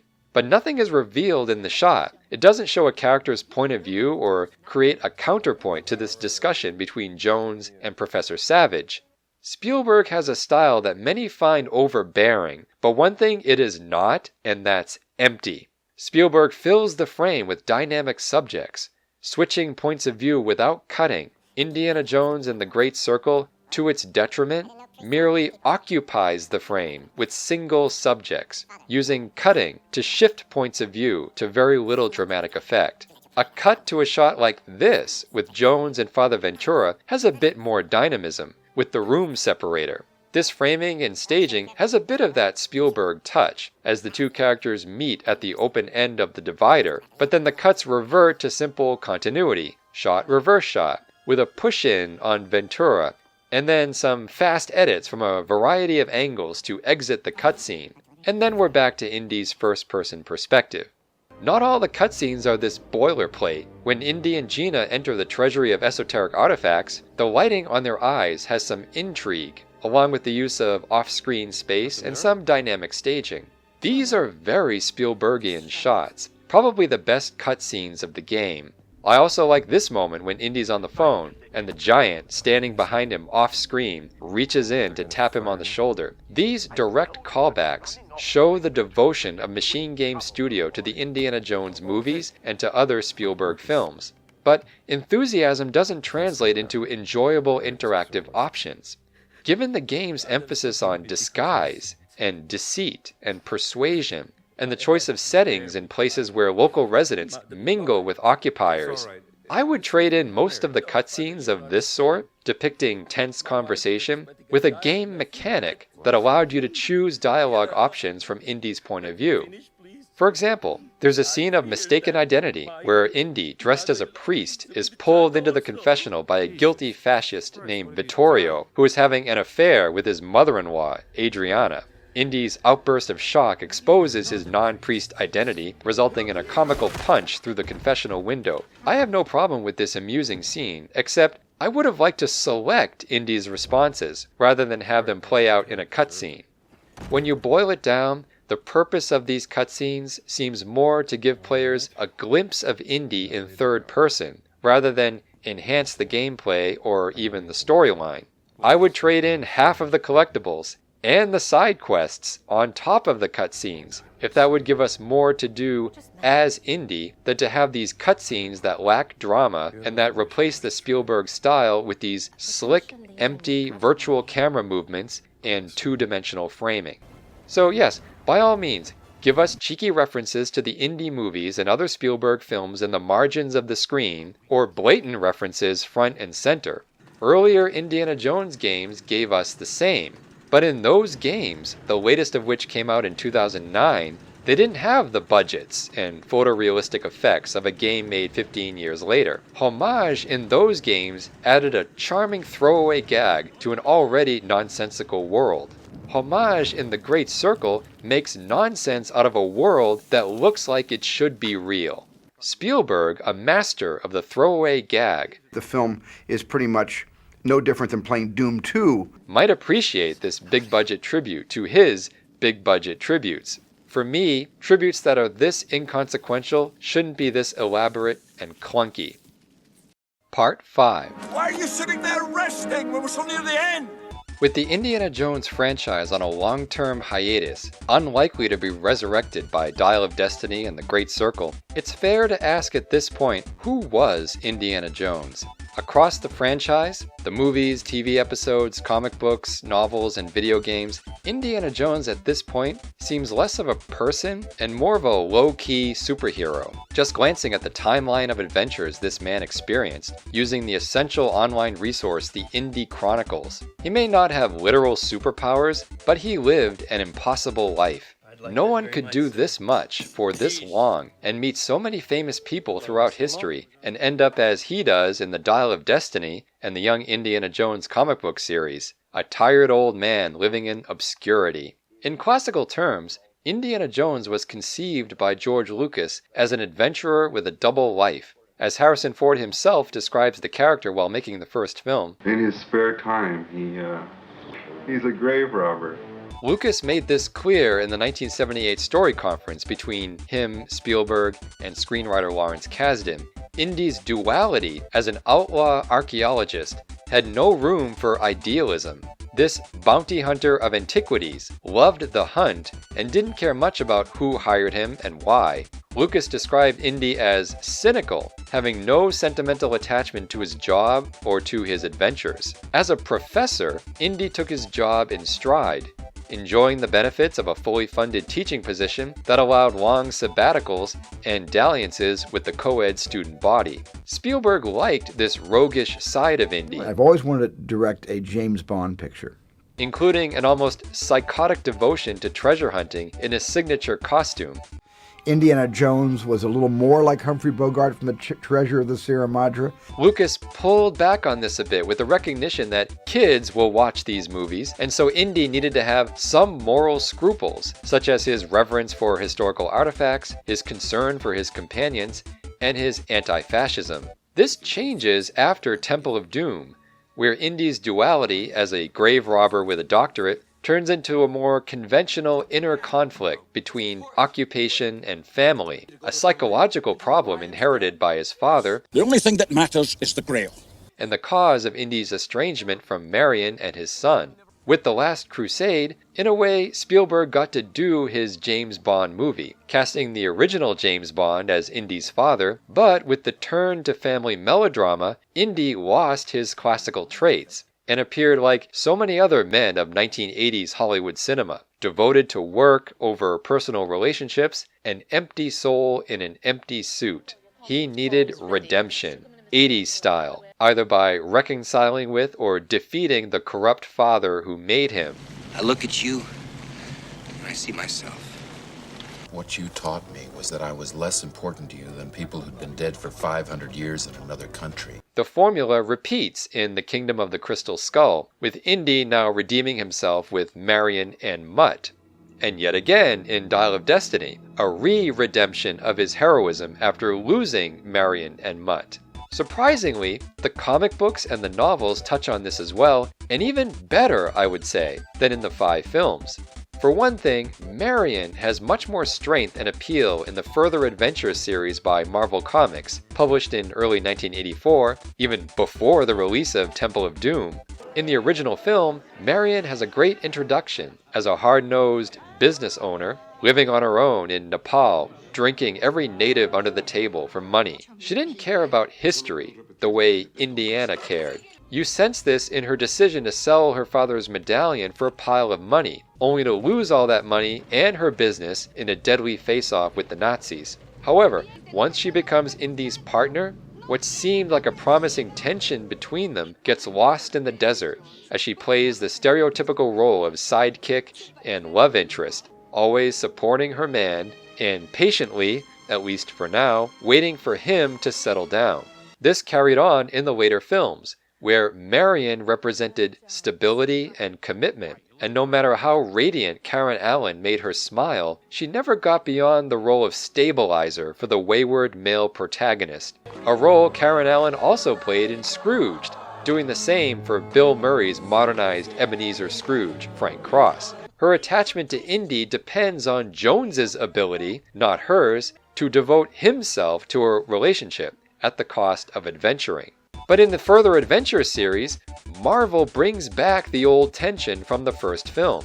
Indy and Marion struggle with their relationship, not because of his need for adventure, but because of his respect for history, which she doesn't have. Her talents at business and communication bring a lot of publicity to the college and the museum, and create for Indy pressure to compete in the marketplace, which he'd rather ignore. I wouldn't call the comic book version of Marion sophisticated in the least. It frames her antagonism as loyalty to her father's memory, still leaning on that queasy backstory of how Indy broke her heart at a young age and drove her father into a fit of anger. This lingering devotion to the absent father turns the situation into one of Marion dealing with conflicted loyalties between two men instead of having an independent identity of her own. But still, better this than what the movies give us. Totally absent from the films are any references to lovers Indy had before Marion. Two in particular, Dorian and Deirdre, appear in the comic books and novels and are crucial to Indy lore, even if the 5 films never mention them. In Rob McGregor's Indiana Jones and the Peril at Delphi, published in 1991, Indy meets Dorian Bellecamus in 1922 in Paris as he studies for his PhD at the Sorbonne. A professor of archaeology, Dorian invites Indy along to an expedition to Greece, where they have an affair, and she encourages him to switch his discipline from linguistics to archaeology. Their adventure almost kills Indy, but Dorian sacrifices herself, dying in his arms. The romantic pattern repeats somewhat in 2 follow-up novels, Indiana Jones and the Dance of the Giants and Indiana Jones and the Seven Veils. Set in 1925 and 1926, now Indy is a teacher, having just earned his PhD in archaeology, and his lover, Deirdre Campbell, is one of his students. After overcoming the social obstacles of student-teacher relationships, Jones and Deirdre have a 2-year affair, on and off, and a marriage that ends right after their nuptials in the wreckage of a downed airplane. Perhaps this is another parallel with James Bond, whose brief marriage to Tracy ended as soon as it began, and then became forgotten war. By 1933, as told in Max McCoy's 1995 novel Indiana Jones and the Philosopher's Stone, Indy has gotten over the loss of Deirdre enough to pursue a romance with Alicia Dunstan, an Englishwoman and language expert. Amazingly, Alicia survives the book and seems to be in a solid relationship with Indy. But no, in a later book, she dies of a gunshot wound after being forced to join the SS to save Indy's life. That's 2 women who sacrificed their lives for Indy, literally dying in his arms. Is this why the Great Circle only teases a romance with Gina, so she doesn't end up doomed like Indy's other former girlfriends? Like Marion, Gina functions as a judge of Indy's character. Jones wants to prove to her that he's not just a grave robber with a PhD. Gina sees the appeal of Indy's brand of archaeology. His guard down, he reveals more. Or maybe I'm just trying to set things right. Is that what this game is about? Is that what it's doing? Setting things right? He has a moral compass. But what moral choices do players make in this game? It's all railroaded through the cutscene narrative and voiceover responses. Any psychiatrist could tell you that Dr. Indiana Jones is looking for lost artifacts to fill in gaps of history because he's incapable of filling in the gaps of his personal life. The Indiana Jones of the Great Circle has a dual personality, maybe even a multiple personality disorder. One minute he's praising the rebelliousness of local villagers against foreign invaders. The next minute, he's snatching food and bandages off of tables and counters as if he owned the place. Ironically, the only NPCs who protest Indy's stealing are his enemies. Give it a rest! I guess it's okay for a friend of the locals to steal whatever he wants to fight for their cause. He also has little to no guilt about flying away from his teaching job at Marshall College. Watch me. I've always wondered about this. Is Indiana Jones a good professor or a bad one? The franchise has no consistent opinion. In the first film, all the ladies adore him, and at least one guy appreciates him enough to leave him an apple. The content of his lecture doesn't seem as interesting as his handsome features. In the 1983 comic books, The Further Adventures of Indiana Jones, he most certainly has the rapt attention of his students. When he's not seducing them, he's torturing them. In Temple of Doom, he never gets to the classroom, but he shows some obligation to his academic duties. I'm a professor. I have to get back to my university. In The Last Crusade, he comes across much like in Raiders, as an articulate brandisher of chalk who has every student, at least those interested in handsome older men, in rapt attention. But he's also a negligent and maddening professor who can't keep up with grading or office hours, and at the first opportunity abandons his responsibilities. In Dial of Destiny, he is definitely not connecting with his students, and maybe he never did, apart from his now long-faded good looks. In The Great Circle, at first he seems secure in his job, practically living at the college and hanging out with Brody. Female students are infatuated with him, but we understand he goes away often. Upon leaving, he mentions the need to have his classes covered, so at least he cares about the effect of his absence. But it's midterm season, Brody reminds him, and his negligence here gets him fired. You can't just run away from your problems, Indiana. But by going to the Vatican, what is he running away from exactly? The midterms? Watch me. The game should have pushed back the date of the note about meeting Marion at the Hotel Redmond. Push it back 3 weeks, and it would be a future event. Something Indy wants to avoid. So then this impromptu and otherwise illogical trip to Italy becomes an impromptu but logical escape from Marion. Or how about he's just an insane person with a compulsion for travel who stays employed only because of his mentor who lets him get away with everything? Never mind Indy's fear of snakes. His biggest problem? He's unreliable. The Lost in the Past quest highlights this character flaw. That's your problem. You're never here when people need you. Indy's unconscious guilt complex, that Voss no doubt detects through his dabbling in Freud. Between his daddy issues and his woman issues, Indy could use a few sessions on the couch. You don't have a marriage. You gave up everything just so you could run around with some floozy fighting Nazis. Well, you know what? Some of us have real responsibilities. Even Voss is in this psychedelic sequence, perhaps representing the more obsessive side of Indy. Dream Voss even asks Indy if he wanted to be a father. This explains Indy's constant reluctance to have a sidekick or companion. I work best on my own. Where's my hat? Even though every adventure has at least one, if not two or more. The franchise considers Indy's desire to work alone, with Indy standing for independence as much as it stands for Indiana, to be a flaw in Indy's character. He works with others all the time in his adventures. They don't just help him achieve his goal, they give him a life. It's a mystery to me why players of Indiana Jones and the Great Circle don't like Gina. Not Gina herself, but her presence and function as a companion. When Indy first meets Gina, he tries to assert himself as a take-charge type. Give me that. Which Gina either protests or grudgingly tolerates. She has thievery skills that help complement Indy's more robust swing-in and punch-out approach to finding lost treasures. I may be a nuisance, Dr. Jones, but at least you can always count on me. I'll keep that in mind. As much as players complain about the game using Indy companions to tell the player what to do, I'm working on it! I found them much more enjoyable to have around, and not just to point me in the right direction. Maybe if you pulled that chain.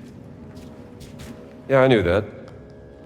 Yes, they hector Indy to do this or do that, when sometimes you just want to explore around in silence. You should check in on the Englishman in the village.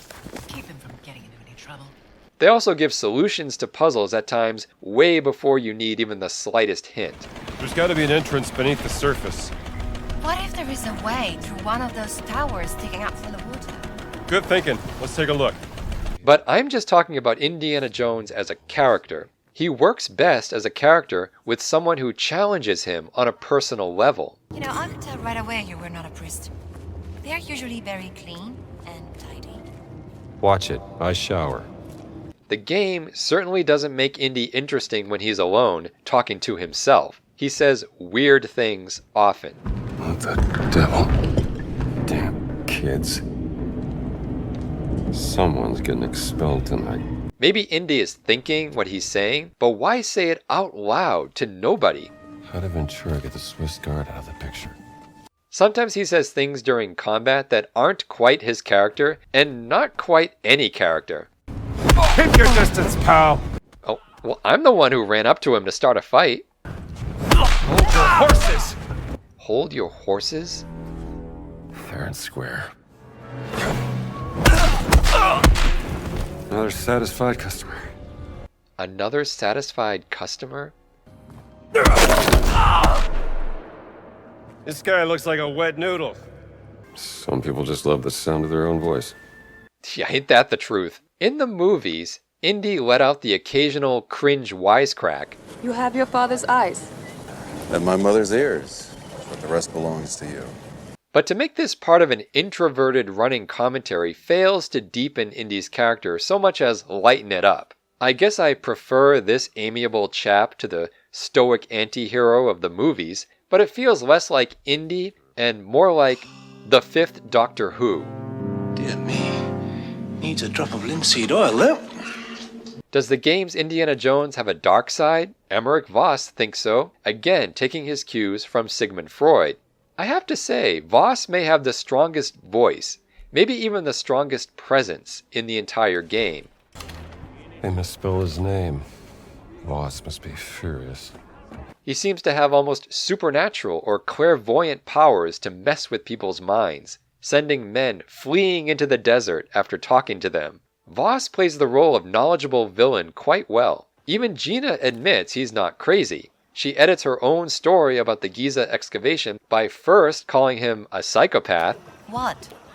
Deleting that, then settling on notoriously ruthless. He waxes philosophical with Bergman about insecure men. He can say things to Indy about Indy that other characters can't or won't say. I know, don't tell me it's about a woman, yes? It is always about a woman, isn't it? He does the same to Gina, who is forced to question whether Laura was kidnapped or went willingly to help the Nazis. He despises Indy for the carnage and bloodshed he causes. Ah, Dr. Jones. For you, violence is always the answer, yes? Voss, a pacifist? He has a point, though. It's one of those, and I hate this term, ludonarrative dissonances that our hero Indy has no regard for the human life of his enemies. The game seems to know this, and makes some of the enemy NPCs almost endearing at times. After clobbering and, yes, shooting a small band of Italians, I pick up a postcard written by Alfonso and read it. One of the enemies Indy just knocked unconscious or shot to death was writing to his parents about the beauty of Thailand and a visit to a theater in Bangkok, with some complaining about the mosquitoes and poisonous frogs, telling his parents he misses them and promises to bring them back some souvenirs. Yeah, probably the guy Indy casually shot at the end of a brawl. And Indy keeps the postcard for 50 adventure points. It's a beautiful country. Where is he going to put that postcard exactly? Does he have a special trunk in his house of trinkets and trophies taken from his dead victims? It reaches almost parody levels.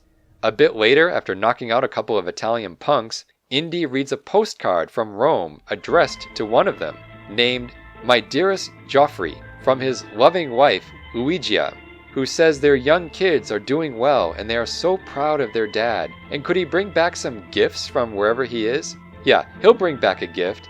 A broken nose, bruised cheeks, maybe a sprained neck. Hey, that's what you get for hanging out with the enemy. Tell your kids all about it. What are some other notes and letters that Indy could pick out of a dead man's pocket? Dear Mother, I miss you and Father so much. Dear Diary, I am resigning from the army. I am going to assassinate Mussolini at sunrise tomorrow. My dearest wife, I am so horrified at what our nation has become. I am writing what I hope to be the greatest anti-war novel since All Quiet on the Western Front.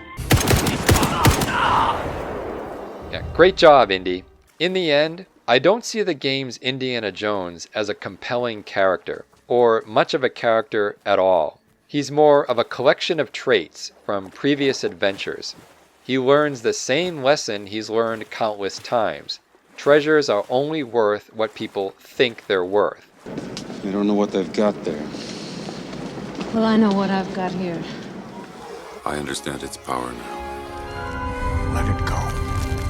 I wish machine games had learned the same lesson. You can make a game environment the most stunning display of photorealistic graphics ever committed to the screen. At the same time, you can lose an audience's connection to that environment by failing to commit to the character at its center. Indiana Jones and the Great Circle never stops running inside a revolving wheel of nostalgia.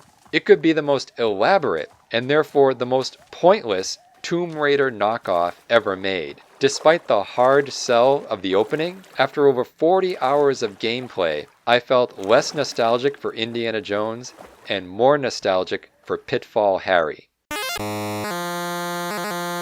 Thanks for watching.